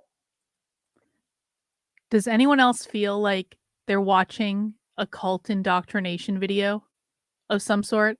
What I'm thinking about right now is, do you guys know how like cult leaders, like if you go back and watch documentaries about cults from like the 70s or like the 80s, like they put out these videos where they're preaching about their point of view to try to recruit new people into the cult.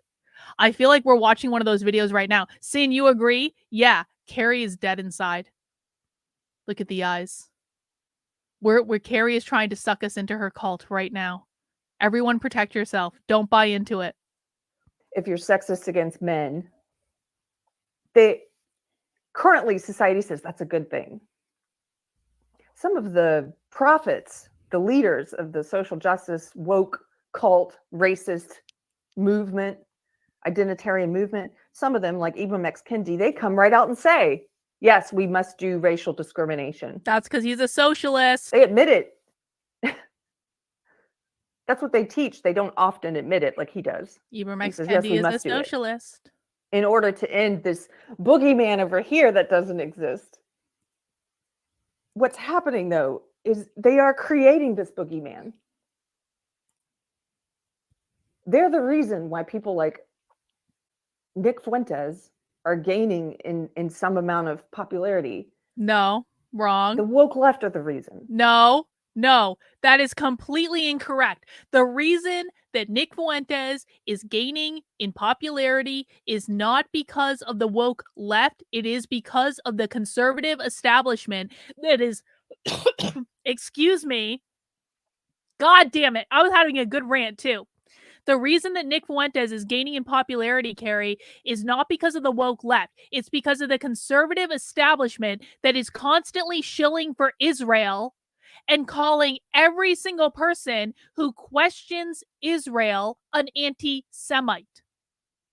That is why Nick Fuentes is gaining in popularity. It is because Dave Rubin is calling around to people's jobs after writing a book where he's like, can't we just have civil conversations, bro? We don't all have to agree.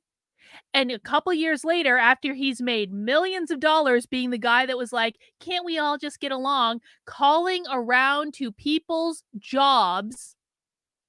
One person I literally just talked to hours ago that heard me say this on the Twitter space last night and said, Carlin, can we talk? I was like, yep. I just found out another person this happened to. And I already knew of two. Dave Rubin's calling around to people's jobs, hinting that maybe they shouldn't have those jobs anymore if they don't take the right position on Israel. This is why people are finding Nick and responding to his content. Because he is telling truths that you are not allowed to tell. And I don't agree with Nick Fuentes on a lot of stuff. I want to be very, very, very clear. There is a lot I disagree with him on. I think that some of Nick's friends are just horrible people. I don't like them. I don't want to associate with them. They are a pain in the ass. I have many of the groypers blocked on Twitter because they are a pain in the ass. There are good groypers too. I don't hate all groypers, but I think even the groypers will admit that some of them are a pain in the ass and some of them are not. And I have no problem with the ones that aren't a pain in the ass, but I'm not going to let the ones that are a pain in the ass muck up my feed every day. So I don't agree with Nick on everything. I'm not a groyper. I'm not part of his movement. I will never be because I'm way too old and way too female. But the reason that Nick is so vilified by the conservative right is not that he's a white supremacist, because he's not. Is not that he's a raging anti-Semite, because he's not. And anyone can go and watch his show and see this. It is because Nick Fuentes asks questions that are inconvenient to ask on the right, starting first and foremost with the Daily fucking Wire. The reason that Nick Fuentes started getting vilified by the conservative right is because he asked when he was 18 years old, why is there no one criticizing Israel at the Daily Wire? Full stop. And now, because of the actions of Jeremy Boring, because Candace Owens was fired for obviously criticizing Israel, a lot more people are asking questions about why was Candace Owens fired from the Daily Wire? Why did Jeremy Boring say on a Twitter space last night that if he had the next Jordan Peterson sitting in front of him, some guy that would make him millions of dollars, why he wouldn't hire that person if that person had views that Jeremy disagreed with on Israel? And this has all been going on since October 7th, and it's been picking up steam, and a lot more people have been talking about it. And that is why Nick is growing. That is why his audience is growing. Also, he's really effing funny. He just is. He's funny. Most of the things that he says that get clipped out of context are jokes. And if you don't have to like the jokes, you don't have to get the jokes, but if you watch them in context, obviously they're jokes. Yeah, I saw that Anomaly was playing that clip. I appreciate that. Because they call everyone white supremacists. They dilute the meaning of the word. Because they call everyone racist, they dilute the meaning of the word completely. Because they demonize white men, straight white men in particular, they demonize them. Keri is going to cry in this video. Jesus Christ, woman. Get it If together. you're in a society like we are, where the dominant belief system culturally in politics, media, entertainment, education, pop culture, where the dominant ideology says the best way to look at the world is as a struggle for power among identity groups. And you happen to be in some of the identity groups that are denigrated in that ideology. I can see why it's very attractive to some of those guys to say, okay, I am going to look at the world that way, and I'm just going to put my identity at the top. You are pushing people there. What is it? Newton's third law? Is it his third law? For every action, there's an equal and opposite reaction. This is one of the things when I first left the social justice cult that I was worried about. Eventually, there's lots of things I'm worried about related to the repercussions of social justice, but this is one of them. Is at some point an overcorrection coming? I'm just talking off the cuff now. My husband and I were talking about this last night, and we've been watching a lot of history documentaries lately, and he's reading a lot of stuff about the CIA right now, and which is mind-blowing. And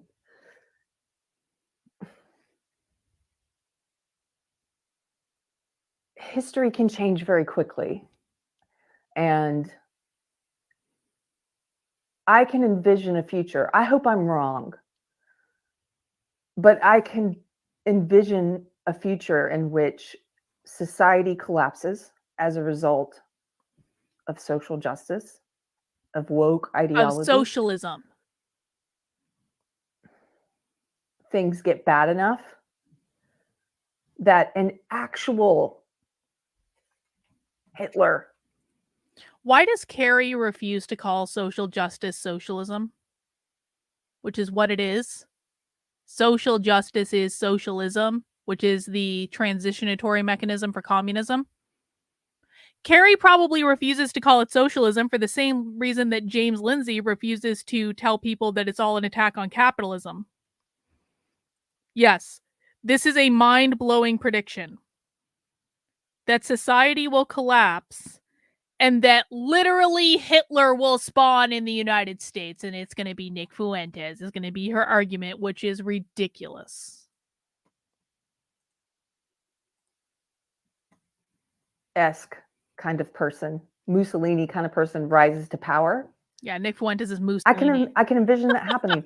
And do you know why? One of the reasons people will get behind it. There's several reasons that people could get behind it. Human nature doesn't change. Look throughout history. If you want to see how people behave, we're not evolved. We're not enlightened compared to people in the past.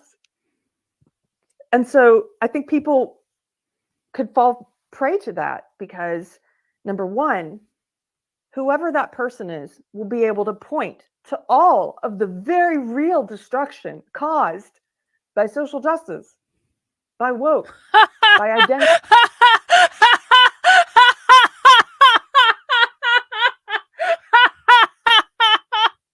Seriously, I just saw Tim Pool mention your question to Jeremy Boring, but doesn't attribute it or play the clip. I know we are all shocked at that revelation. I know we are all shocked that Tim Pool, when able to provide his audience with primary source receipts, refuses to actually show his audience the primary source receipts. Because, you know, Tim Pool could one day end up in a business negotiation with the Daily Wire, and he knows he could end up in a business negotiation with the Daily Wire, so he doesn't want to poke that bear all that much because that might someday impact his ability to make money, honey. Whatever, it doesn't matter. We all know the truth. Marxism will be able to point to the rubble and say that caused this. We're going to do the opposite. They're going to use a truth to sell something awful. I could see that happening. When Hitler rose to power, some of the stuff he was addressing were very real problems. He pointed to some very real things. And then yes, Nick predicted, our Nick did predict that Tim Pool was going to talk about what I said on that Twitter space without attributing it to me. Of course he did. Congratulations, Nick. Well done. Everyone owes Nick $2. And he used that to sell his evil. He used that to sell the evil. I think people today sometimes think, oh, we're immune to charlatans and con men, and we're immune to bad actors, or I'm immune to... We're not. I see people fall for it all the time online with just internet influencers. Imagine if it was someone with political power. People fall for it all the time. Sometimes it's almost like they want to follow. I think maybe we're designed to follow. But as a Christian, I believe our shepherd is God. It's not someone who's using a truth to sell racism, using a How truth is it to racist? sell bigotry and demonization of people on the basis of race. How is saying Christ is being racist? Or some other immutable identity characteristic. And so I could see people, maybe by the time my husband and I were talking, by the time we're 70, who knows? But it could be a very different world. If we've gone through a collapse and there's a person like this who rises. And you know, the other reason it could happen is because the left, the ridiculous, evil, woke, social justice left, has called every person on the right Hitler. They've called everyone a white supremacist. Yeah. So the quartering who thought it was appropriate to call me a lunatic as I was asking very measured and strategic questions of Jeremy Boring in a Twitter space he wasn't in because he's pissed off that I blocked him on Twitter because he attacked a victim of human trafficking for weeks on end. But I'm a nut job when in a Twitter space in front of thousands of people, I asked measured and focused questions in order to get Jeremy Boring to admit that he will not employ anyone who has the wrong position on Israel. Does that work out for anyone else? How can I be such a nut job if on the spot I'm able to ask measured and focused questions to get the CEO of one of the largest conservative outlets in the country to admit that he will not employ anyone with the wrong position on Israel? Would a nut job be able to do that? Let's do a poll. Let's do a poll. 1's in the chat if you think I'm a nut job. 2's in the chat if you think that I'm not a nut job. 3's in the chat if, you know, maybe a little bit of both. I'll give that as an option. I'll offer that. 1 means I'm a nut job. 2 means I'm not a nut job. 3, maybe a little bit of both. Let's see. Let's see. We're breaking up. I'm going back to Nick. Gotta ruin everything. The internet boyfriend gotta ruin everything. Per usual.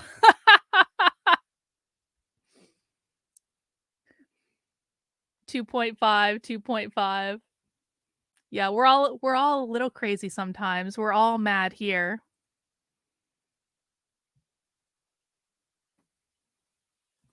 Yeah, I was a nut job with the question of the night in the 4-hour Twitter space. Totes, Jeremy. Totes. Definitely, bro. They've completely diluted the meaning of the word so that people who are not on the left are rightly skeptical anytime they hear that. And some of them knee-jerk reflexively won't accept that label for anyone. That's what's happening with people like Nick Fuentes, for example, in my opinion. If you point out that his views are bigoted, if you point out that his views are white supremacist, you will have people responding to you saying like, oh, I guess you're part of the woke left now. Everyone. Oh my god. Oh my god. You'll get mean comments on Twitter? Keri, you don't fucking say. You don't fucking say. You were sending woke hordes into my Twitter feed for 2 fucking years. But now Keri's afraid of getting mean comments on Twitter? As though the block button isn't a goddamn thing? White supremacists, aren't they? No. No. But some people are. But do you see why that's happening? Do you see why a person would respond that way? Just ignore Because it, they're Keri. so Just ignore easily, it. Just they're ignore it. reactionary. That's all you need to do, And girl. manipulate. They think they're not manipulated like the left, but they're still manipulated because they go knee-jerk the other way, where they don't look at anything with an attempt at impartiality or reason. They're just going to oppose everything that if they hear those words now, they're going to reject it. Do people in cults always apply projection? I mean, everyone projects. We all project our bullshit onto other people. You want to know why? If you can see a fault in someone else, it's probably because you know you have that fault yourself, but it's easier to identify the fault in someone else than it is to identify it with you. This is why James Lindsay is making podcasts with like Milo. Who told me? Was it Milo or was it Centipede? What was the name of that podcast that James Lindsay launched like earlier today? Something about telling the truth. This is why James Lindsay is like crying all over Twitter about false prophets and wolves in sheep's clothing and stuff like that. He's making podcasts about like, we really need to tell the truth at the same time that he's posting that Christians and Catholics all hate Jews. We all project our bullshit onto other people. James Lindsay knows he's lying to his audience. And this is why I'm so hard on James Lindsay. He fucking knows he's lying to his audience. There is no way in this universe he does not know he's lying to his audience. So what does he have to do? He has to project his bullshit onto everyone else, accuse everyone else of lying, accuse everyone else of being a false prophet, because he himself is lying to his audience and he damn well knows it. Yeah. So the podcast that James Lindsay released earlier, why we must always tell the truth. Yeah, okay, James. Sure. But I guess like the moral of the story is like we all project our bullshit onto other people all the time. It's human nature. We live in such a confusing time where the left has diluted the meaning of all these words. They've incorrectly used them, abused them, belittled the meaning of these words by calling everyone anti-Semitic, racist, sexist, bigot. That when posting about today's video, I had to say actual anti-Semites. What does anti-Semitism mean, Keri? What does that mean? Is that a bit redundant? They're either anti-Semites or they're not. And I was like, normally it would be redundant, but what's the definition? In 2024, I feel a need to say that because the left has sucked all meaning out of that word. Just like they just sucked all of the meaning out of words like woman, like liberal, like harm. They completely destroy. You know what I found particularly ironic about last night's Twitter space, and I didn't say this at the time, but I was thinking it.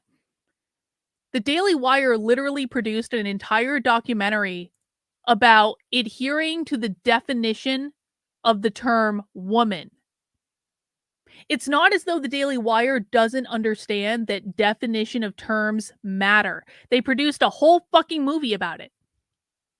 So why is the CEO of the Daily Wire coming on a Twitter space implying that definitions evolve and definitions are about intent and you know these things constantly change and we can't possibly give one definition of anti-Semitism that we just agree to. Like we have to, like, the definition of anti-Semitism is always evolving. Can never be sure about these things. Why does the left have to have strict definitions for all words, but when the right wants to do something like call everyone they disagree with an anti-Semite, that's totally allowed. Destroy language so they could control it and control people. And a side effect of that is you then get people who knee-jerk react if any of those words are used accurately. So I do have fears about where we could be in 70 years. There were people responding to me saying, okay, yeah, but you know, the white supremacist is still fringe and they're, oh, sorry, did my video stop? No, I just got some kind of update. But there were people responding and they were saying it's still fringe and it's the woke left and it's BLM and it's Antifa and they're the ones just, you know, wreaking all the havoc, having the riots that are leading to deaths, destroying businesses. Yes, I absolutely agree with you. That is true. That is exactly what's happening. But do you not have the ability to see into the future about potentials, possibilities? Are you myopic? Because I'll tell you, the social justice woke left, it didn't become culturally dominant overnight. When did it was a become slow dominant, build. Keri? What happened? I picked it up in the 90s in college. Oh, the 90s. But people were picking it up before, in the decades before that. Yeah. It How? was a slow build, but when the fire lit, it went mainstream fast, seemingly overnight. But I just want to point out that if I hadn't accidentally gone viral on the internet in 2020, you guys could all be learning from Keri right now. I'd be off doing corporate consulting. I'd be making a boat ton of money. Wouldn't have to deal with any of this bullshit. You guys could all be learning about socialism from Keri right now. Because it is true that in 2020, Keri was like the other person who left the left. In fact, Keri and I often got confused. Like people would confuse the two of us. Because we were both running around with like the knitting people. So I just want you to know and appreciate that I've taken this bullet for all of you. I don't want to be on the internet. I don't like being on the internet, but here I am. You're welcome. Yeah, Kyle, we've heard about this. We've heard about Jeremy calling me a nut job despite making an entire video about me cornering Jeremy Boring from the Daily Wire. We've heard that Tim Pool talked about me without crediting me. Isn't that funny? Isn't that funny? Those big, strong, powerful men can't even admit that a woman's shown them up. it had been brewing for decades. And if you had said to someone, I guess the average person if you'd said in 1990, I'm worried about this identitarian leftist ideology that's, you know, taking over and dominating. I'm worried about it. This ideology that wants to mutilate kids, cut off their genitals, this ideology that says biological sex isn't real, this ideology that says it's impossible to be racist. Oh, wait, what was that? A rare moment of clarity. This ideology that says that biological sex isn't real. It's almost like Keri and James Lindsay and the little band of woke like want to be unwoke, but actually woke warriors on the right. It's almost like they all know what the left is trying to do in terms of eliminating or abolishing the gender binary, and yet they refuse to say it, and instead they continue to tell people that it's a Gnostic fucking sex cult.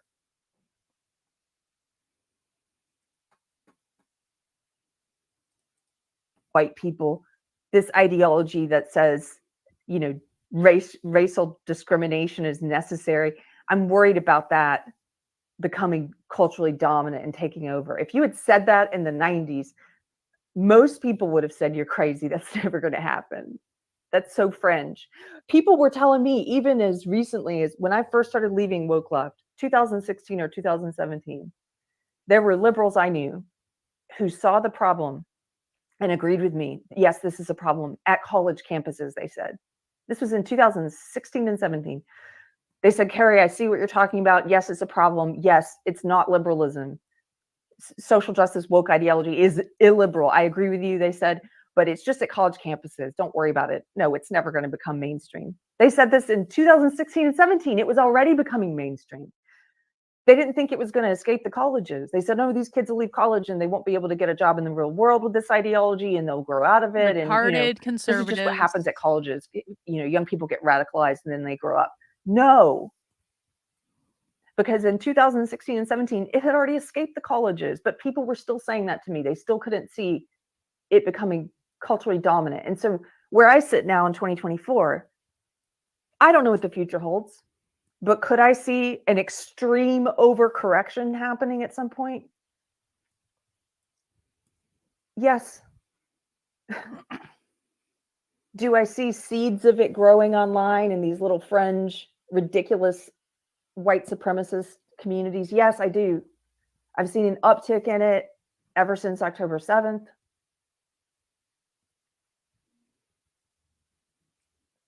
The other thing that happens when Thank you, Angel Eyes. I appreciate when you try and talk about this is there are people who show up in the comments and want to put a lot of words in your mouth about Israel, about war. I haven't said anything about that. I'm anti-war. I don't agree with sending money to Israel to support their war. But I also don't agree with saying I don't have an opinion on their foreign policy. So you're not anti-genocide. I'm not going to be forced into giving. Right after that event. Breaking news, breaking news. Keri is not opposed to genocide. I mean, it's a bold position, Keri. Like, it's pretty easy to say, I'm anti-war and anti-genocide. Happened.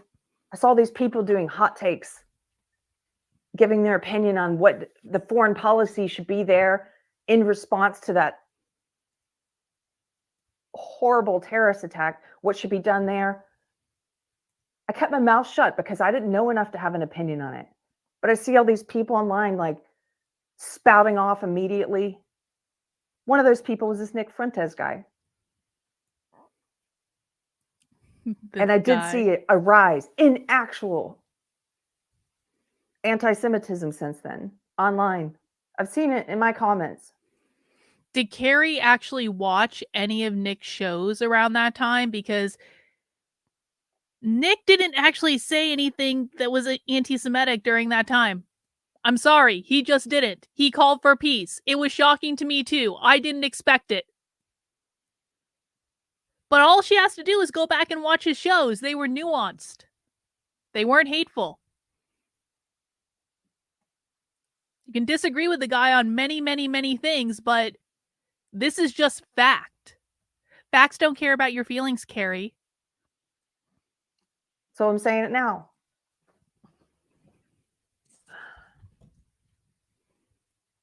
We're going to watch a little bit of this guy because, as I mentioned, the left have done such a great job of destroying the meaning of words and, you know, calling everyone an anti-Semite, calling everyone a white supremacist, that just like many of you watching, I don't believe it anymore when they say that. Never. I never believe it. I have to take the time to go and research it and figure out what I think about this person. So a few years ago, I guess at some point I became somebody I don't know at what point this guy, Nick Fuentes, came across my radar, but I heard them people calling him these things, and I was like, whatever. They call me those things. They call, who did they call Larry Elder a white supremacist? Do you know what I mean? So I don't. Keri, why do you think they called Larry Elder a white supremacist? Pop quiz for the chat. Why is Larry Elder a white supremacist, even though Larry Elder is very, very, very black? Why did the Los Angeles Times call Larry Elder the black face of white supremacy? Why do you guys think that is? Any guesses? Oh, wait. Because he's a capitalist? Because he benefits from capitalism? Because he perpetuates capitalism? He's a beneficiary of capitalism? Holy shit! Larry Elder's a capitalist? You're kidding me! He's a capitalist? Because white supremacist in this case means a capitalist? He upholds capitalism? Capitalism? Why haven't you figured this out, Keri? There are now enough videos on the internet where they're flat out saying that white supremacy is capitalism and capitalism is white supremacy and we need to abolish capitalism in order to abolish white supremacy. Why aren't you teaching people this, Keri? You've been teaching people the same goddamn fucking thing for 4 fucking years. I was a poor SJW and I was tricked into the woke cult and I escaped it. And it is awful and bad and I left the left and I'm going to teach you how to leave the left. Same fucking thing for 4 years, Keri. And she still doesn't know that Larry Elder is considered to be a white supremacist because he's a capitalist. No other reason. I don't listen to that nonsense anymore. I don't listen to the mainstream. I don't listen to the left. When they say that, I'm immediately skeptical. And it takes a while because then you have to. Can everyone tweet at Keri and tell her to say capitalism? I know she's probably blocked like most of you, but can you guys just give her the good old like James Lindsay treatment? I know that Keri's got groypers in her replies and the groypers are very annoying. And obviously my audience can't hold a candle to the groypers in terms of how annoying an audience can be. But I wouldn't be upset if everyone just tweeted, say capitalism at Keri. You can tag James in it too, just in case. Care enough, first of all, to investigate that person or try and listen to their actual words and see what they said. I didn't care enough until recently to look into him. But after having looked into him, I think this is one case where it's accurate. Oh, go get her, bot. I think he's a charlatan. A charlatan? Oh my what? I think he's leading people down a dark path. I think he doesn't care about the consequences. I think he's using the name of God in vain.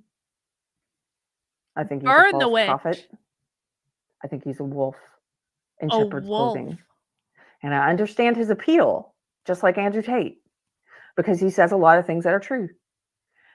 There were people in my comments saying, but Keri, he says some things that are true. Yes. Duh. Has there ever been a con artist, a successful one, who didn't say some true things? They all do. I gave an example of this fascist dictator earlier. He said something. Okay, just like a logistical question here. Why is Keri sitting with the microphone like direct, like it's just a weird, like I've never seen Keri with this angle before with her microphone where like she's basically like hiding half of her face with the mic. It's like this. It would be like if I sat like this. Okay, I know my voice sounds louder right now because I'm literally sitting with the microphone directly in front of my face, but it's just like a weird look, right? It's like, I feel like I'm that guy on like, what was that show? Home Improvement, that you could only see his eyes as he was staring above the fence.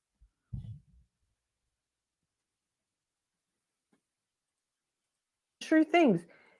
He was talking about some real problems. And he used that to push evil. People need to be more discerning. If your only criteria is this person says some true things, that I guess you truck with everybody in the world. I guess there are no bad actors. Keri's gonna cry during this video. Holy shit.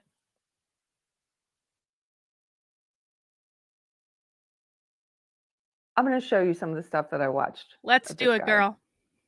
Show us the evil future dictator. of the Let's Christian start with monarchy. this. And you're going to hear him say some true things here. And this is why he is appealing to some people. The other reason it's appealing is because if you live in a culture like we do, where currently the mainstream media, all the propaganda, none of it's saying true things. You're not allowed to say true things. And so if you get a fringe Ah, fuck, I fucked up my person knitting. God damn it. who is pushing something dark, but saying the true things you're not allowed to say, it's attractive to people. This is why more people need to start speaking out against this madness. It can't just be these friends. But how long did it take you to get blocked by Keri? Like less than 2 minutes? I wonder if Keri's watching us right now.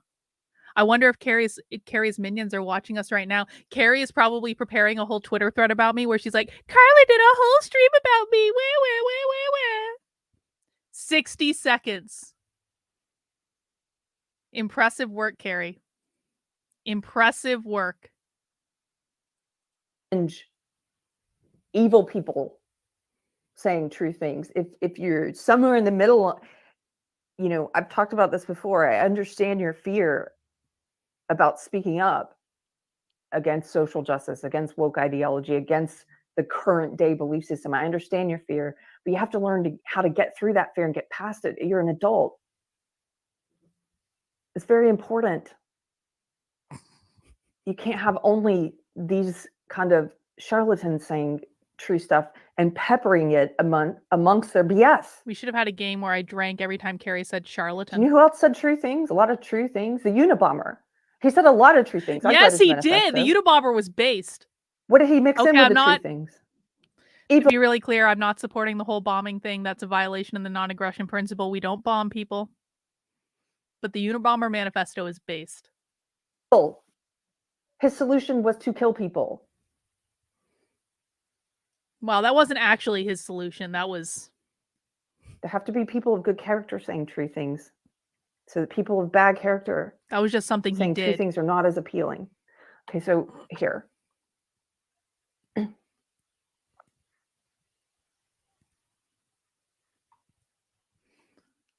Well, tell her to go say capitalism, John. Now's as good a time as any. Talking about... Why the fuck does Keri have white solidarity?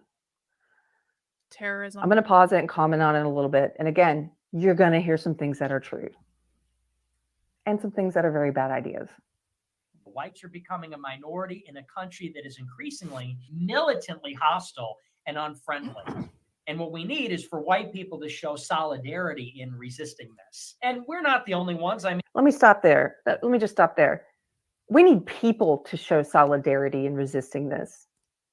To say we need white people to show solidarity, like white solidarity, you're appealing to identitarianism. You are appealing to collectivism. You're appealing to identity politics, racial identity politics. It's the same thing the social justice people appeal to. This is why I say it's the opposite side of the same coin.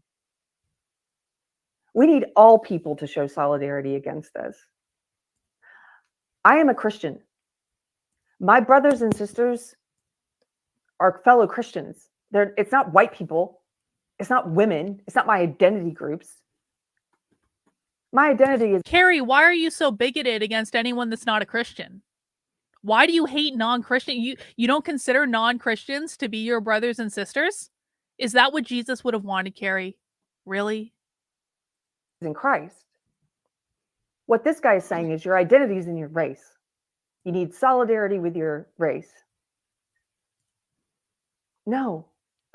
That's what we currently have operating. The difference is he wants white people up here instead of down here, but it's the same thing. I mean, I'm sure there are non-white people who would join us in that also, but there needs to be a white identity.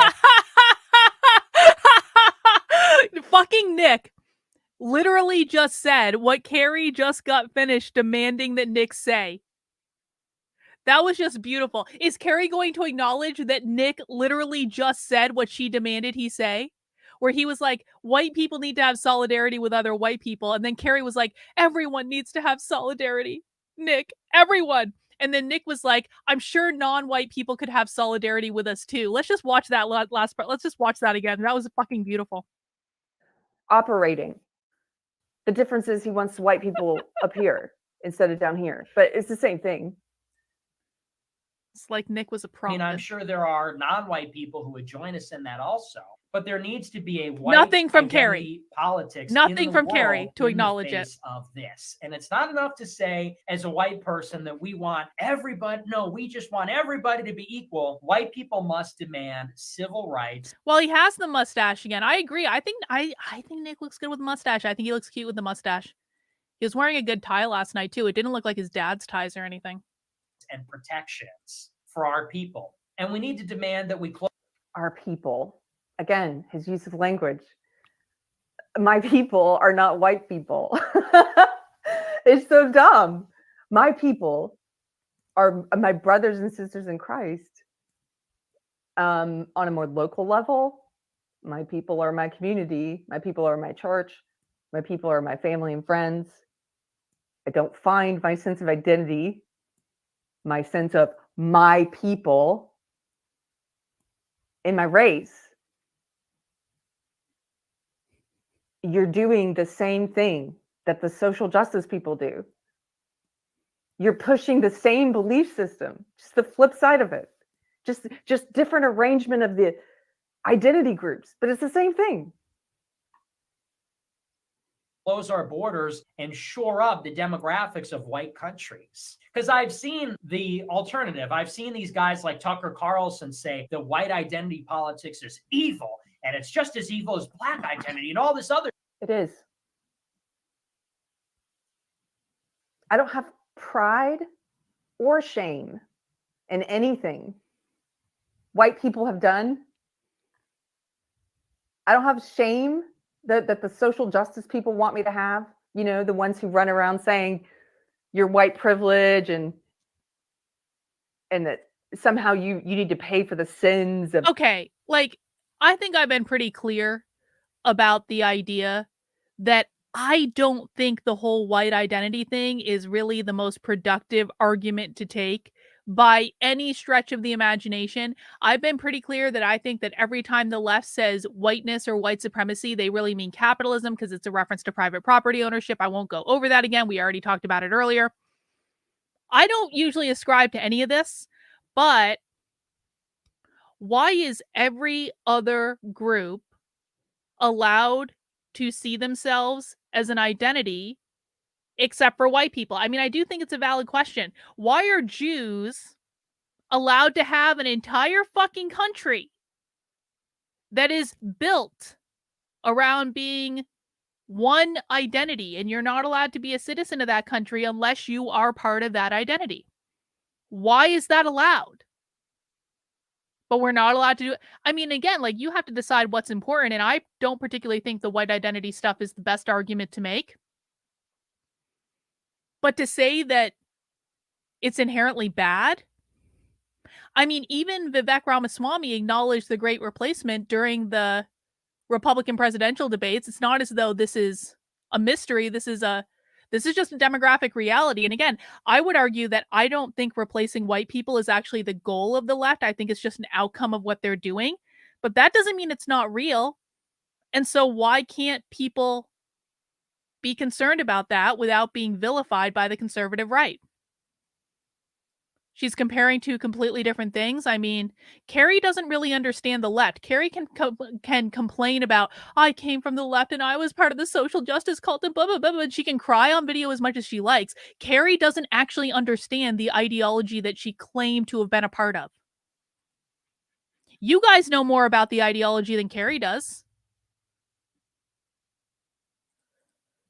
The white people of the past, that's all nonsense. That's all racist nonsense. I don't have shame in it, and I don't have pride in it. Because it's not... Like, I'm Irish. We just had St. Patrick's Day. I have like 5 or 6 Irish pride t-shirts. Is that not allowed? We've got a bunch of Italians. Did you guys know that Italians are considered to be white people of color by the social justice left? They had a whole fucking hissy fit about the mascot they had a whole hissy fit about this. Like there was an article in Teen Vogue about it, about how Italians are white people of color, but then they had a whole hissy fit about like the mascot of Notre Dame or something, because those are the Fighting Irish. Like, there are these identity groups. It's not as though they're a mystery.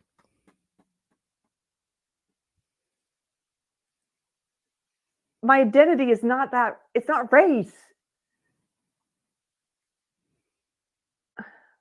Stuff. And that's fine and well, and maybe you could have that conversation 100 years ago. But any white person that's saying that today is saying that while you're saying that 1 million immigrants just came into America, while some stupid cucked white guy is talking about how everybody should just. And I'm sorry, you do have to question why is the left, and particularly that associate professor of Jewish studies that we saw on Friday, why are they trying to redefine anti-Semitism to have it apply to all Black and brown immigrants coming into the United States?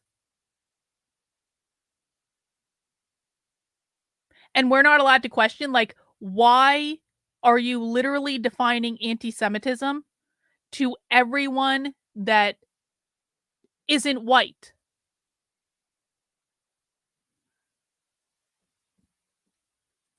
Why doesn't Keri think this is problematic at all? Drop the racial politics and get along. While he said that, 1 million Africans just poured into Europe. And while he said that, 1 million kids named Muhammad were just born in London for every one guy named James. Now, this part, this is what I'm talking about, where he says some true things. This is why it's appealing, because the woke left mainstream. Oh, wait. So Keri believes that it is allowed to be against Muslim immigration in the United Kingdom, but we're not allowed to talk about it here? The cult, you're not allowed to talk about this problem. You're not allowed to talk about problems with mass immigration. We're not supposed to acknowledge that this is happening, that there's a culture replacement, that we're not supposed to talk about this at all.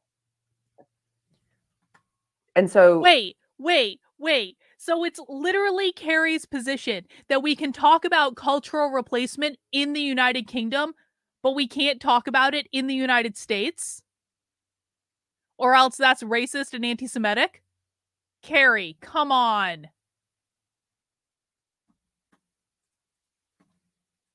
I understand why this guy is appealing, despite his bad ideology of saying, so the solution then is to already form agreed an with identity everything around Nick has your said. whiteness, basically. No.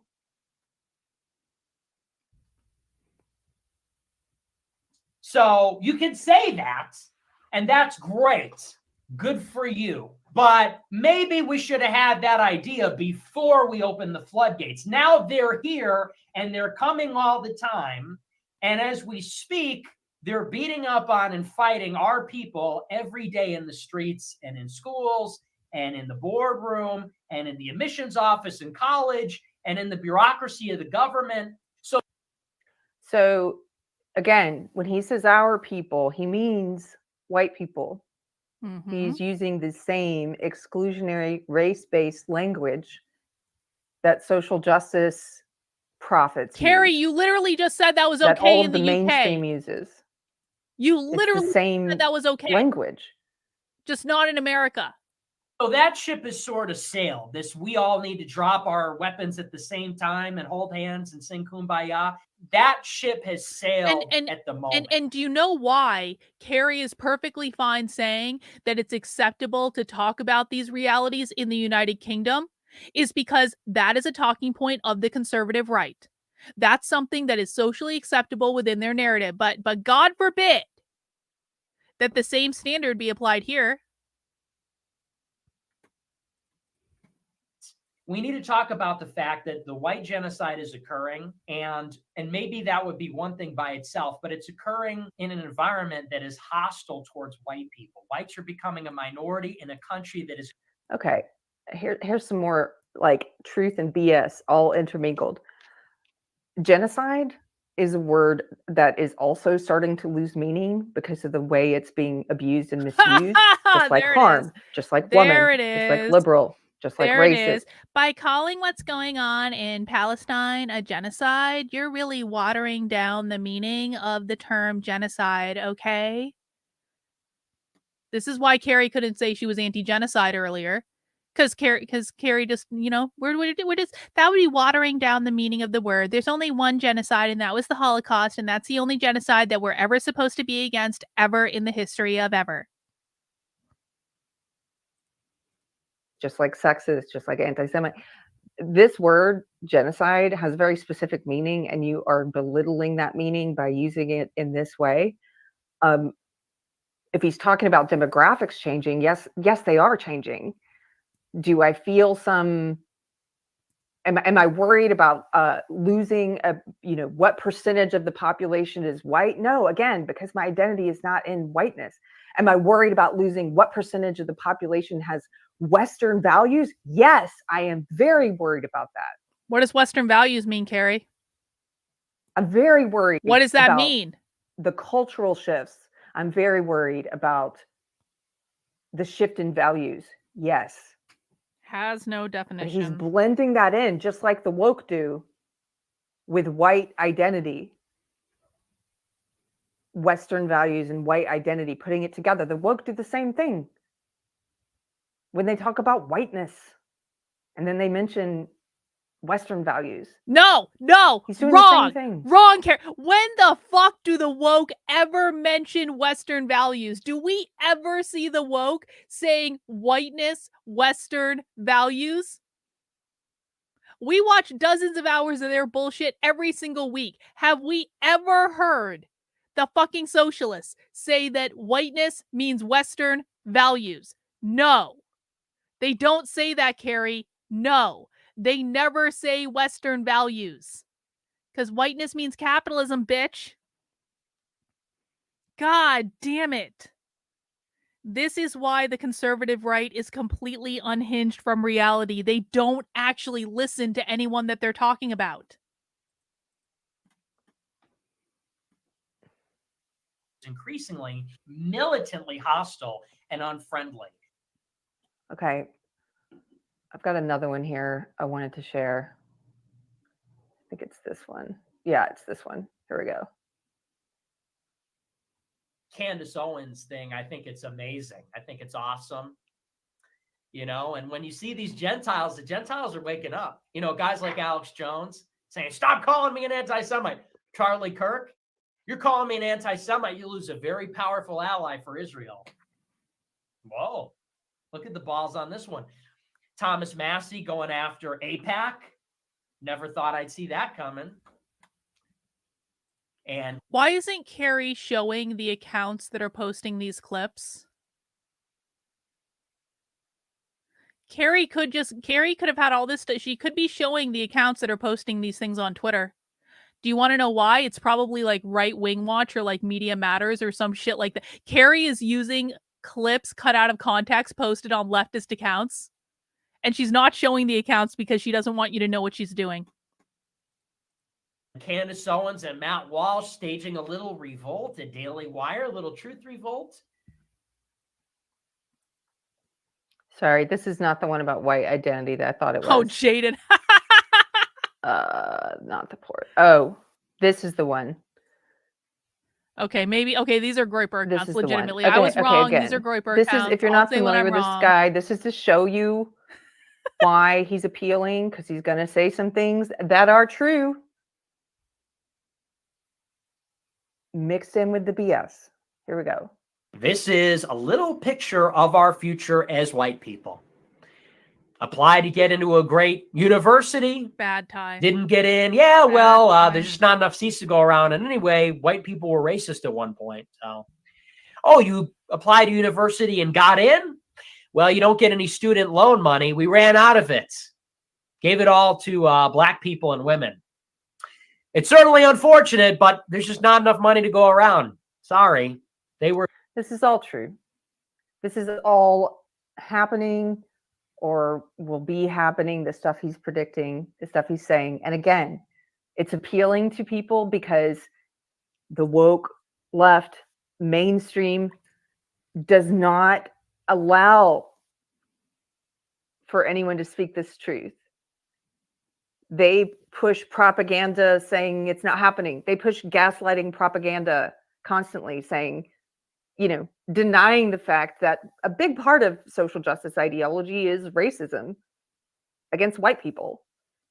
No. It's also racist against Black people because of the crazy bigotry of low expectation stuff they push, where they say whiteness means being on time and meritocracy and having a nuclear family and white. Why is that, Keri? Why is whiteness defined as being on time and meritocracy and the nuclear family? Is that because only white people are able to be on time and engage in meritocracy and have a nuclear family? Why don't you explain to people the connection between whiteness and all of those things? Why is it that Keri has been doing this for just as long, actually longer than I have? Keri woke up before I did.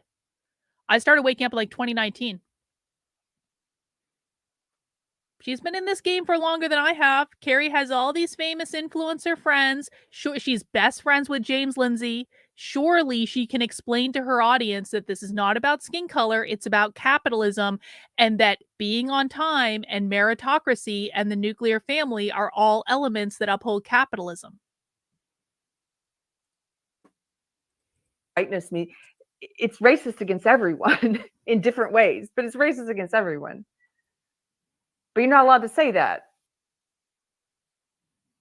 You don't see that truth in the mainstream.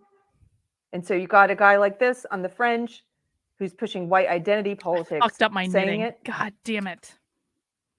I knitted too many rows. We're victims of prejudice at one point. Maybe you go to university, graduate, okay, whatever. Well, it's time to get... It's all Keri's fault. I fucked up my knitting because I was distracted by Keri.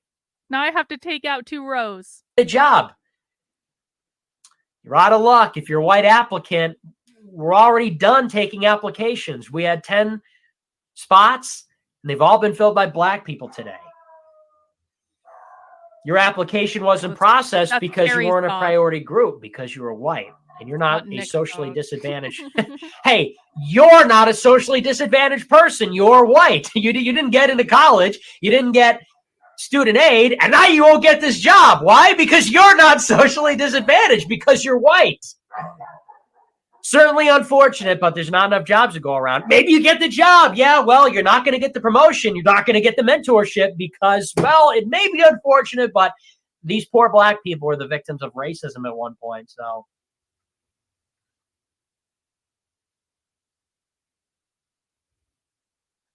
Sorry, I had to mute myself during the end because dog. Someone's here and my dog is barking, but whoever that is not expected. So we're going to continue. Let me just take a quick break and look. I haven't been looking at the chat. So fun fact, and this is all documented on that Substack that I wrote all about this is a perfect freeze frame, by the way. Like, this was all documented on that Substack I wrote about all the bullshit that Keri put me through. Right after I found out that Keri was like spreading bullshit lies about me, this is like at the very end of 2020 after the election, and I like finally figured out like that she was fucking psychotic. I blocked Keri on everything. I blocked her on Facebook, I blocked her on Instagram, like every fucking thing. And I was just gonna go off on my merry way and ignore it. Well, Keri was pissed off that I blocked her on Instagram, and so she logged into Instagram under her dog's fucking account, because yes, Keri's dog has its own Instagram page, and she started fucking spamming my comments with her dog's account because she really just wanted to tell me off after I had blocked her on all these platforms. Yes, that's Keri's capitalism face. That's almost as good of a story as when Keri decided to weaponize my own rape against me That was pretty great. That was super fun for me when Keri decided that I hadn't really been raped and I was making all it up for a day, and she decided to weaponize my own rape to use it. Just Keri is just like, she's such a good Christian, bro. She's such a good fucking Christian. I've never met anyone as good or as God-fearing as Keri in my life. All true. You can see the receipts on the Substack. All true. This is the bullshit I had to deal with for 2 fucking years every day of my life because of this cunt.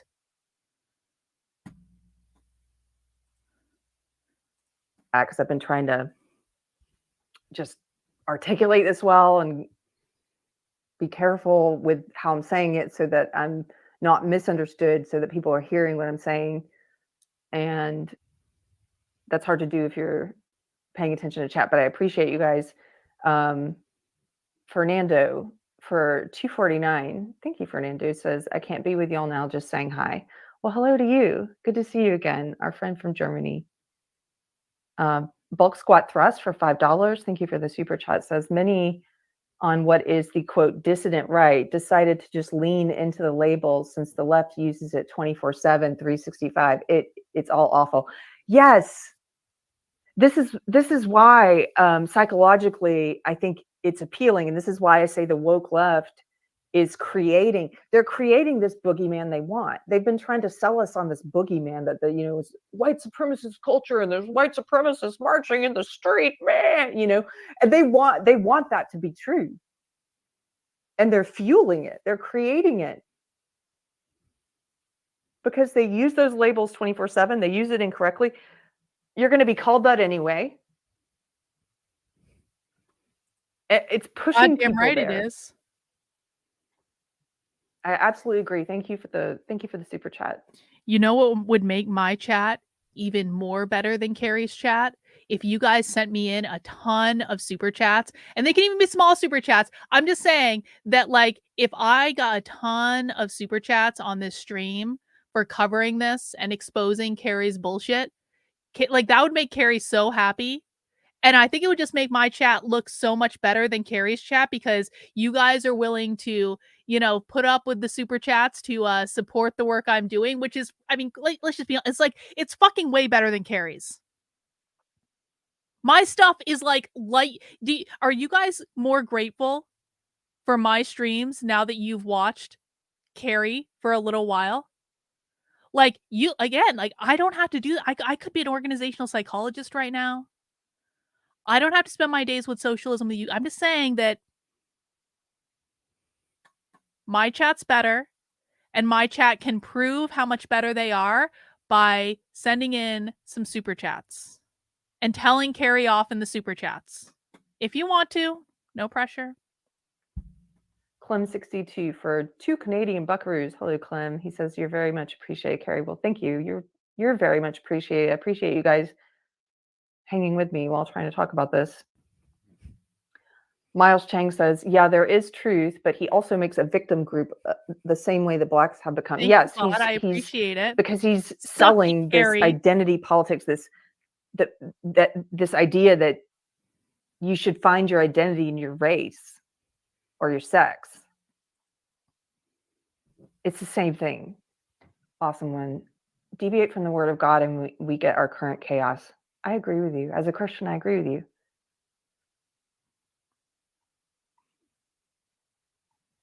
Hammer Biotech says it's also explicitly anti-Christian, as these identity movements always have been. Yes, it is anti-Christian. And he tries to cloak it in Christianity. Wait. And that's what this phrase. Did Keri try to remove this video to keep me from watching it?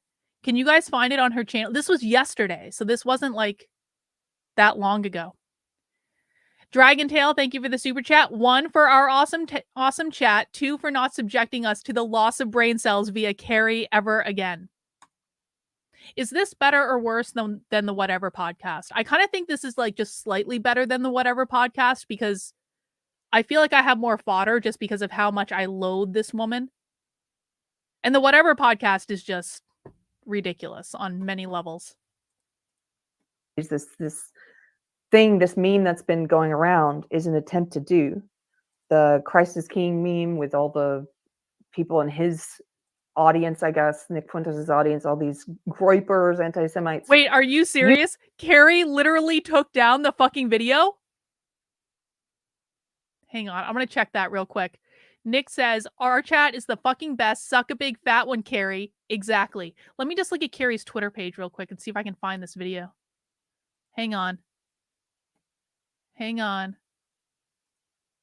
Did she take it down? Did she unlist it or something? I'm not taking it off of my screen, but... She unlisted the video! Keri unlisted the video! Keri unlisted the fucking video! This is like when I got Deb Philman to delete her Twitter account. Hang on. I'm going to put the link to the video in the chat. You guys should all go leave comments on the video.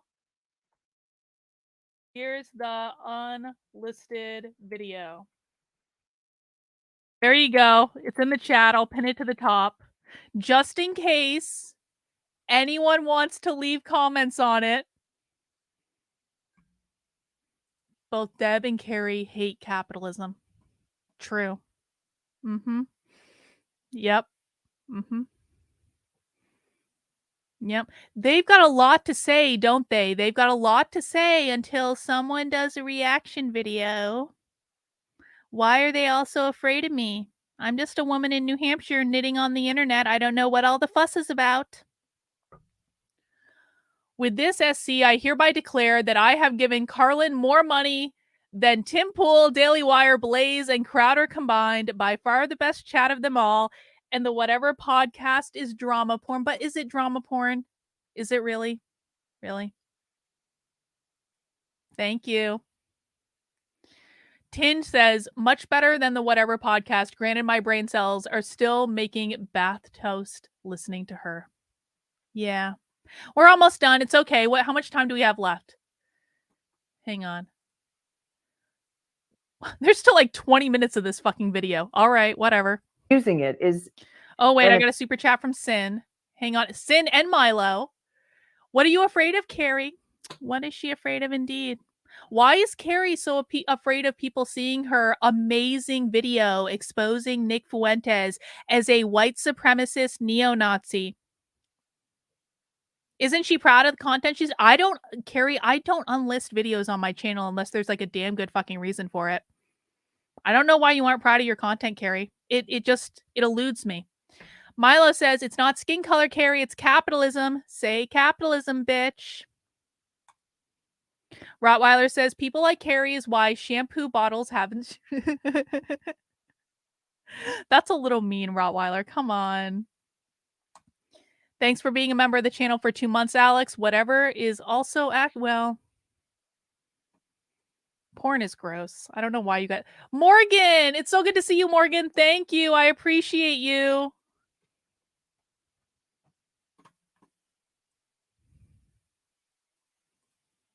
You guys are so nice to me. Thank you. Attempt to subvert Christianity, an attempt to take the Lord's name in vain, to say something that they don't mean, but to cloak anti-Semitism in God. It's an awful thing to do.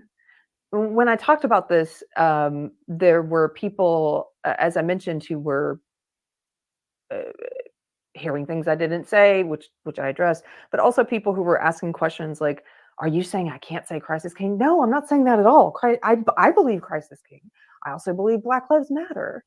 But I'm not going to be manipulated by these bad actors into taking a true statement, turning it into a mantra that's either meaningless or means something else than what it claims to mean, and just repeating it like a parrot. There's this weird thing going on in X where it's like, well, then say it, Christ is, say it. If you followed me for any amount of time and you don't know from my fruits that I believe Christ is the King of Kings and Lord of Lords, then you're blind. And it made me think of... Keri, you are literally involved in a church that will excommunicate people for disobeying the church elders. You are in a cult. You are not a real Christian, Keri. Remember the Bart Simpson clip where all the kids are pressuring him, mocking him, and they're, say it, Bart, say it. They want him to say, eat my shorts, and he's finally like, eat my shorts. He doesn't like, they bully him into saying it. It reminded me of that. And it's like, dude, I don't let anyone bully me into repeating something. I also don't let them bully me into seeding words, like seeding as in CEDE, losing words. It's not gonna stop me from saying, like I just did, that yes, I do believe Christ is king, but they're not gonna manipulate me into suddenly peppering my language with it, which I've never done anyway. In all caps, I've seen in the past 2 days, not just these crazy. Well, this is a good point. Wasn't Keri like almost in tears for the first hour of this video? Why is Keri so happy now? Because she was almost gonna cry like not that long ago. Troll anti-Semites like the one I put on the screen at the beginning. I've seen self-professed anti-Christian influencers, people who have said that Christians should not be able to hold public office. Me! That I said that! Christians should not be able to take their children to church. And the I government said that! should take their kids That away was me! if they take their kids to church because they're grooming them. That Keri is 100% quoting me.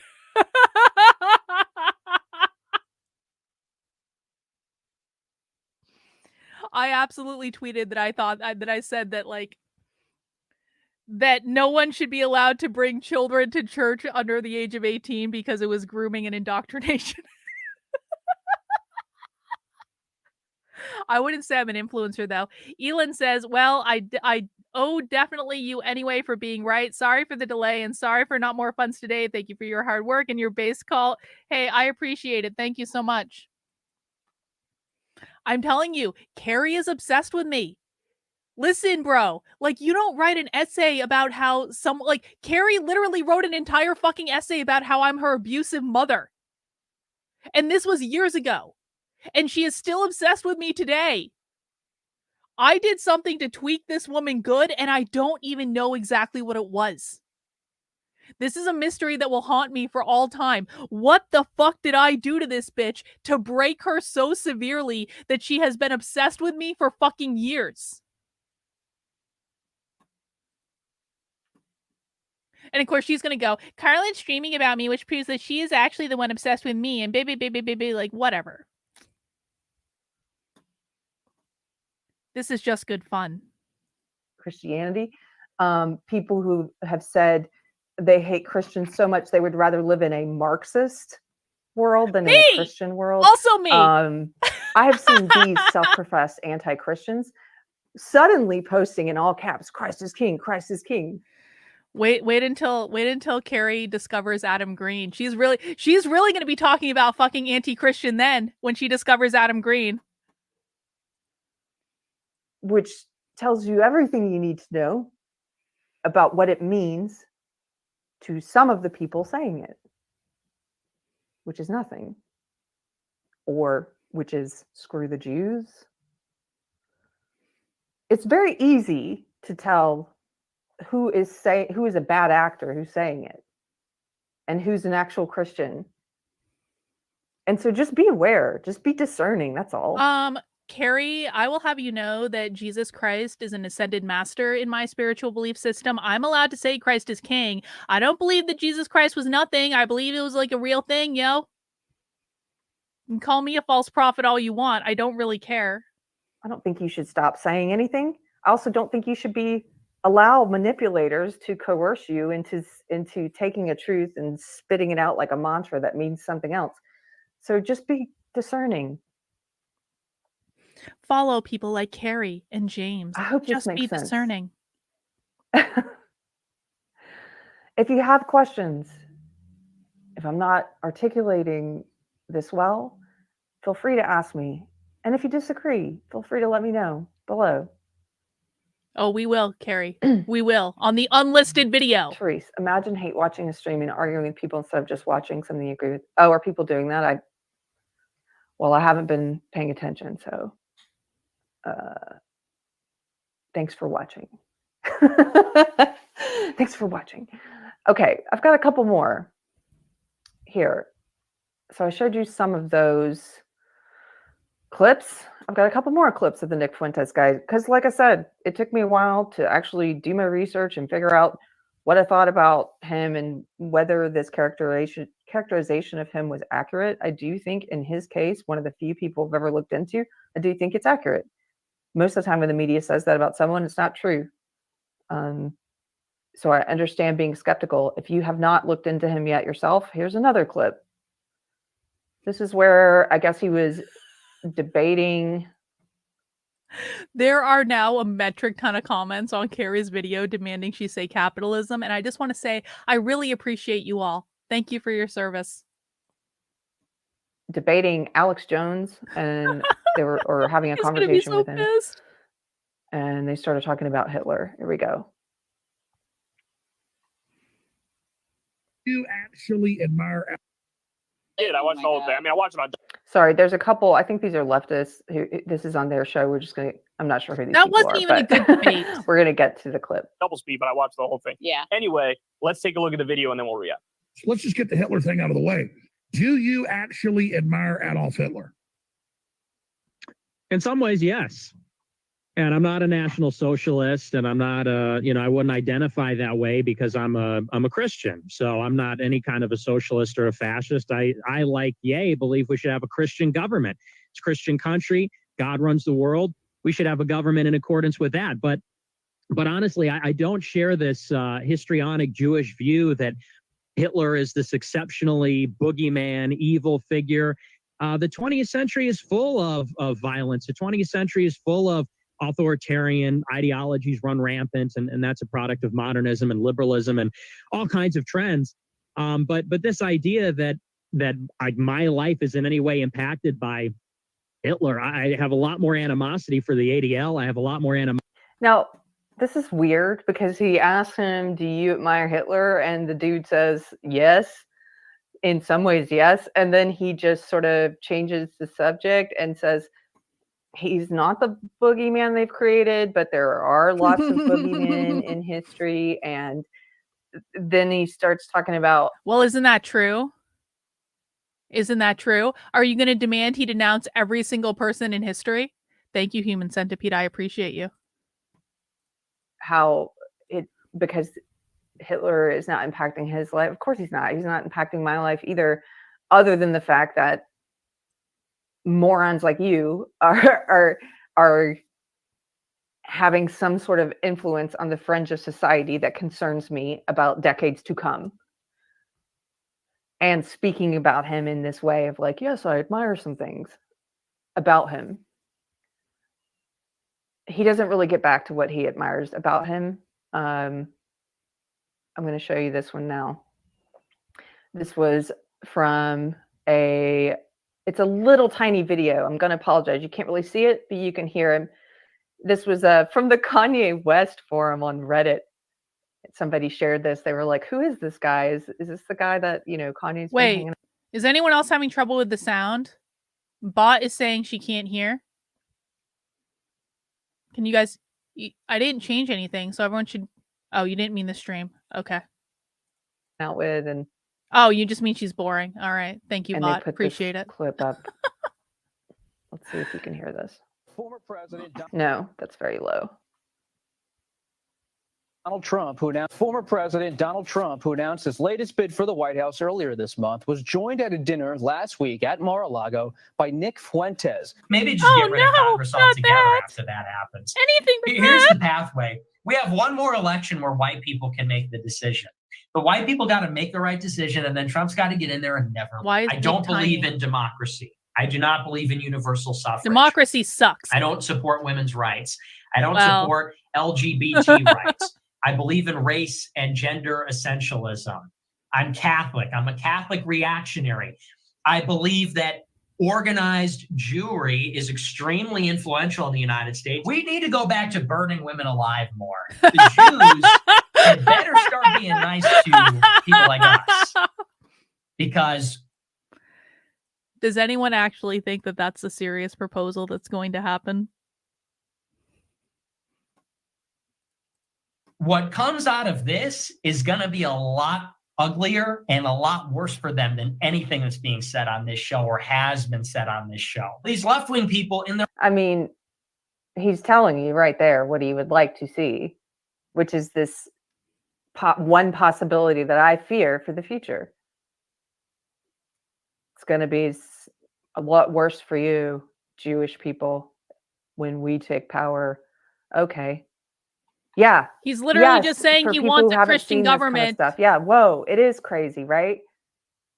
And the weird thing is, he has suddenly been getting, ever since October 7th, more, I would say, more kind of mainstream influencers who are now, in some cases, promoting his videos, like giving him Like who, Keri? more uncritical access to their followers. Like who? Sort of, promoting him by well, he's right about this thing, and sharing a video, and it's like, be more discerning. Some of the people doing this, I think, are just as evil as he is. And some of them, I think, they just have bad judgment. And you need to become better at judging bad characters. Maybe you should make better arguments. I don't truck Keri. with bad characters once I learn what they are. I don't care if they say one thing I agree with. I'm not giving them access other than to criticize them in this format. I'm not going to retweet something they said that I happen to agree with if they are a monster. I see that happening. Or I've seen it since October 7th with this guy. I promise you she's talking about me. Whoever allowed Trump to sit down with him at that lunch should have been more discerning, should have used better judgment, in my opinion. Yes, in this case, there are bad characters. There are bad actors. It is good to be discerning. Freedom of association. I don't believe in guilt by association, but I also believe in freedom of association.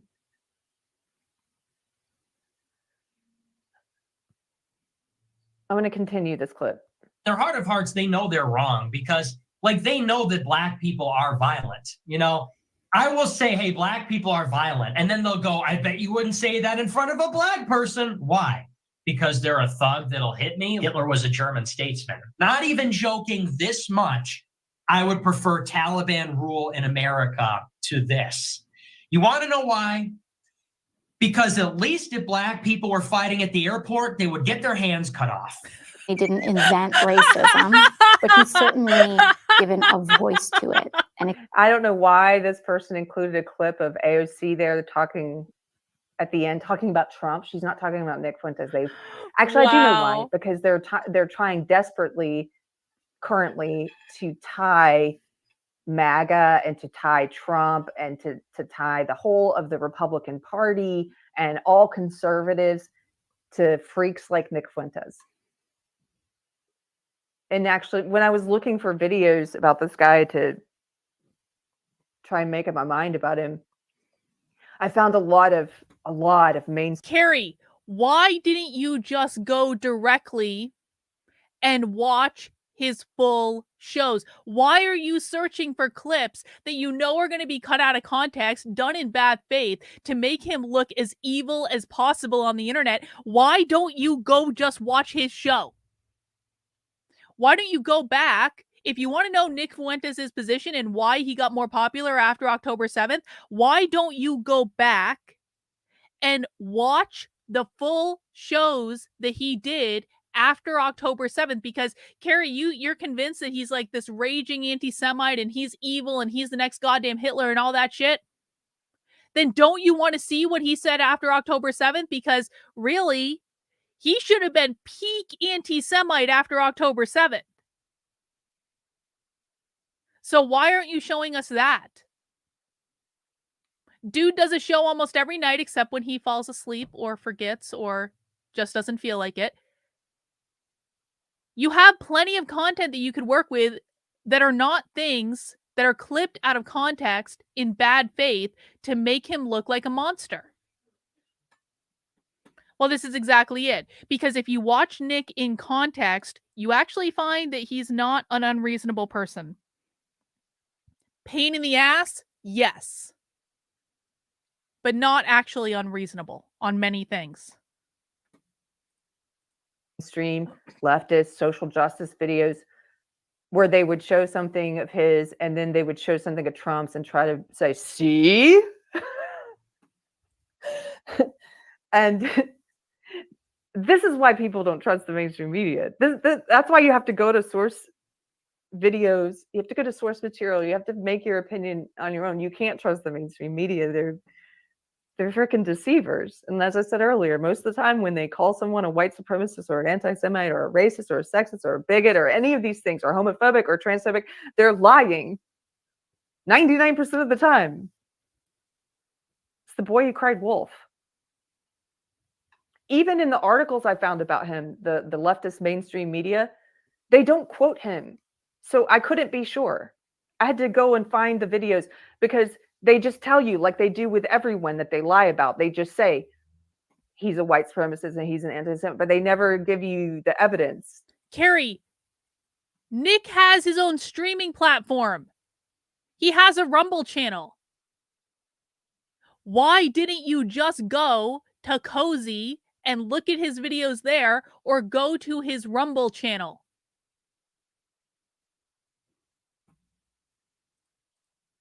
And so, they make it hard. So I understand why a lot of people on the right, having seen how those words are abused, just see that about him and are like, well, it must be a lie because it's a lie about everyone else.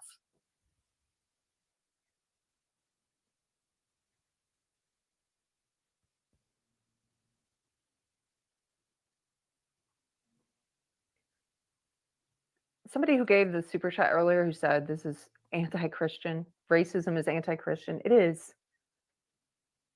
Finding your identity in your race or your sex, it's not what Jesus preached. True. True, Rottweiler. There's a Bible verse I wanted to make sure that I shared. Oh, now we're going to get Bible? 3, oh, good. 28 through 30. Good. I was definitely hoping for a good Bible lesson from the good Christian Keri for the end of this stream. Perfect. You wrapped it all up in a nice little bow, girl. Dear Keri, practice what you preach. Indeed. All right, let's all learn how to be good Christians. Hopefully no one gets smited in the last 10 minutes of this stream. There is neither Jew nor Gentile, neither slave nor free, nor is there male and female, for you are all one in Christ Jesus. If you belong to Christ, then you are Abraham's seed and heirs according to the promise. This is where my identity comes from, is from Christ. My brothers and sisters are my brothers and sisters in Christ. It's not white people. I have to laugh at it. It's so ridiculous. It's not white people. It's not women. It's not straight people. It's fellow believers. Why is Keri so bigoted against non-Christians? Why doesn't Keri believe that non-Christians are her brothers and sisters too?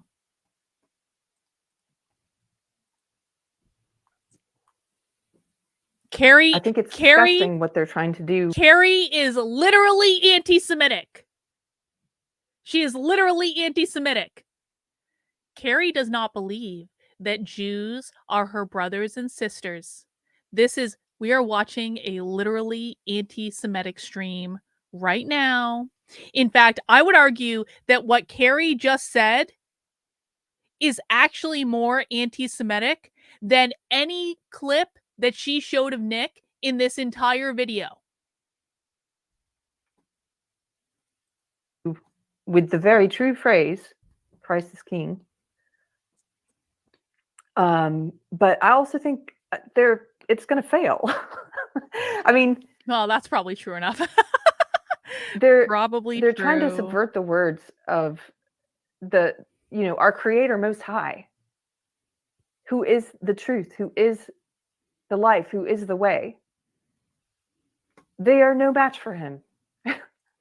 I really think that we need to start spamming Keri's feed with Adam Green videos. I think that Keri would really appreciate that. I think that Keri would love to know that she is in a cult worshiping a religion that was created by Jews in order to control non-Jews. I think Keri would be deeply, deeply, deeply, deeply, deeply appreciative if everyone sent her everything that Adam Green tweets. Nothing could go wrong with this plan at all.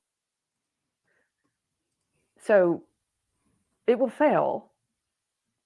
I guess in watching all this unfold, I just was a little disappointed in humanity and once again reminded of how humans are reactionary, how they're made to follow.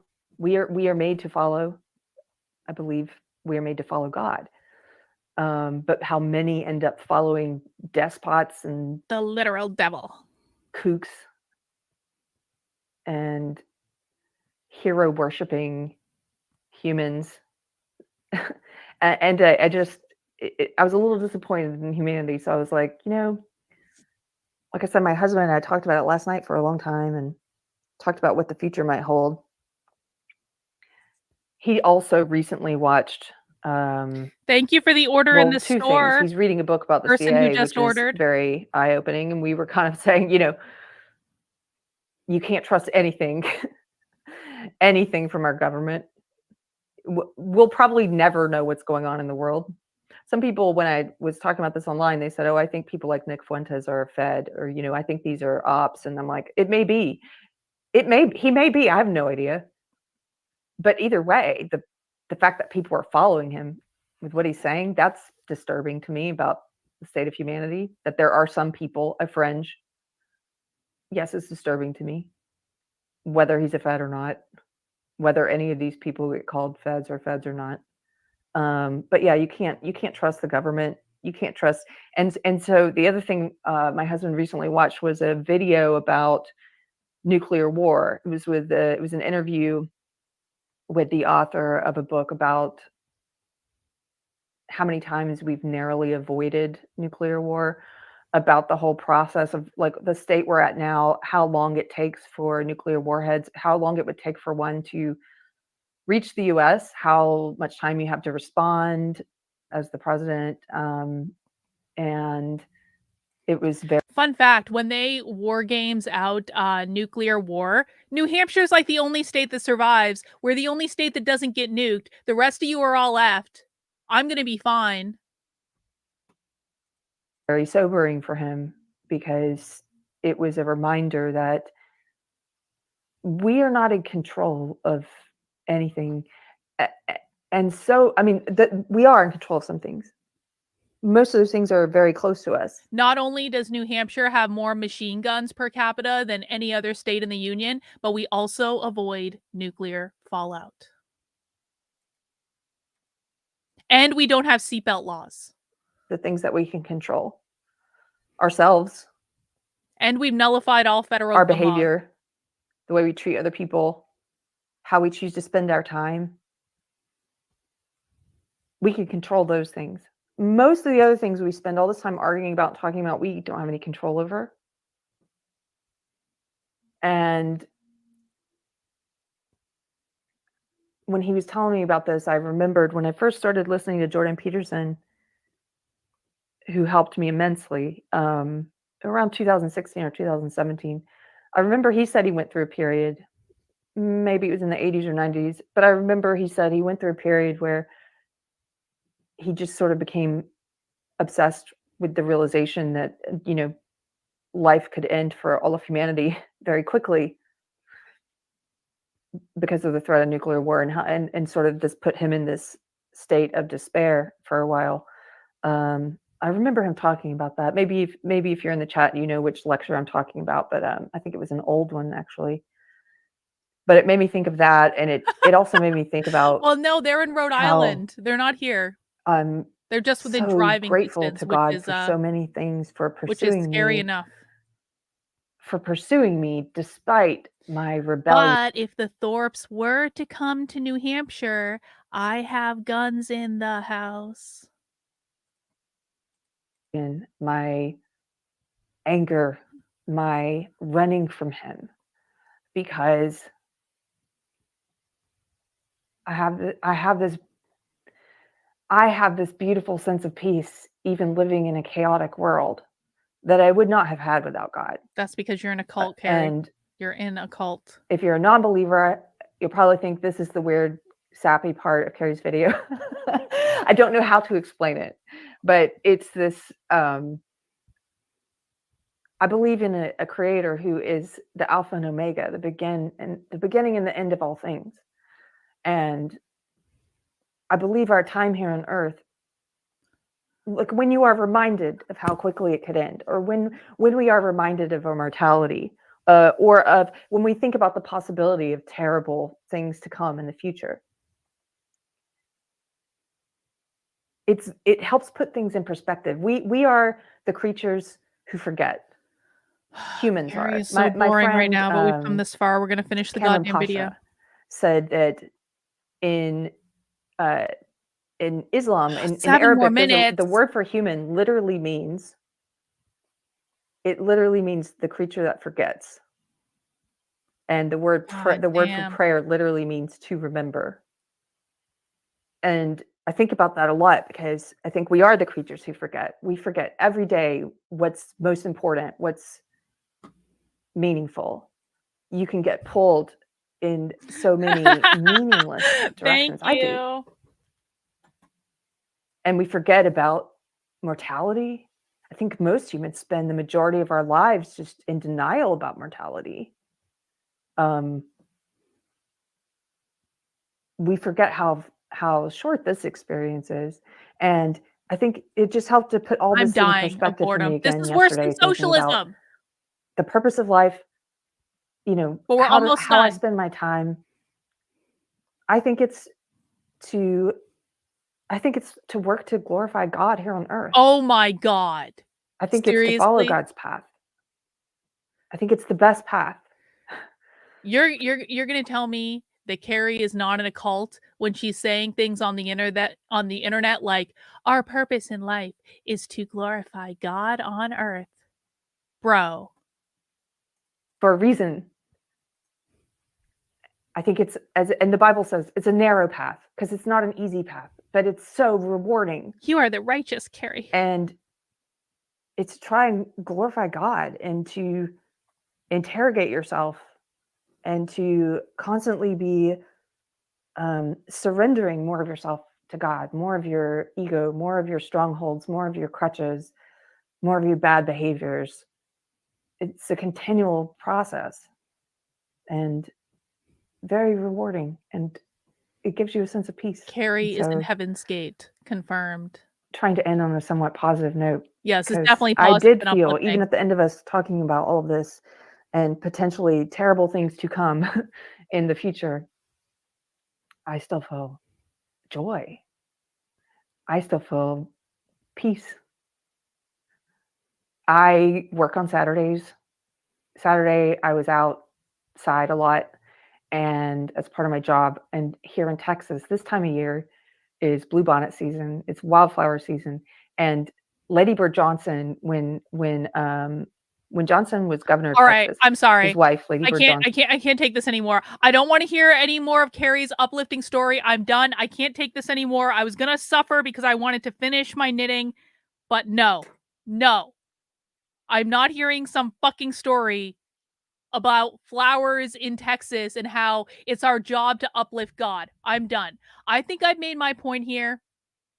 I have another show in about an hour, so I'm gonna go take a break. I'm gonna go get some dinner.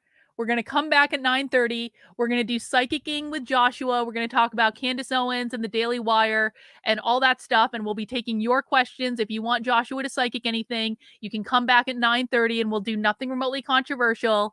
And that's all I'm doing right now. All right, guys. Thanks for hanging out. We'll see you soon. Bye.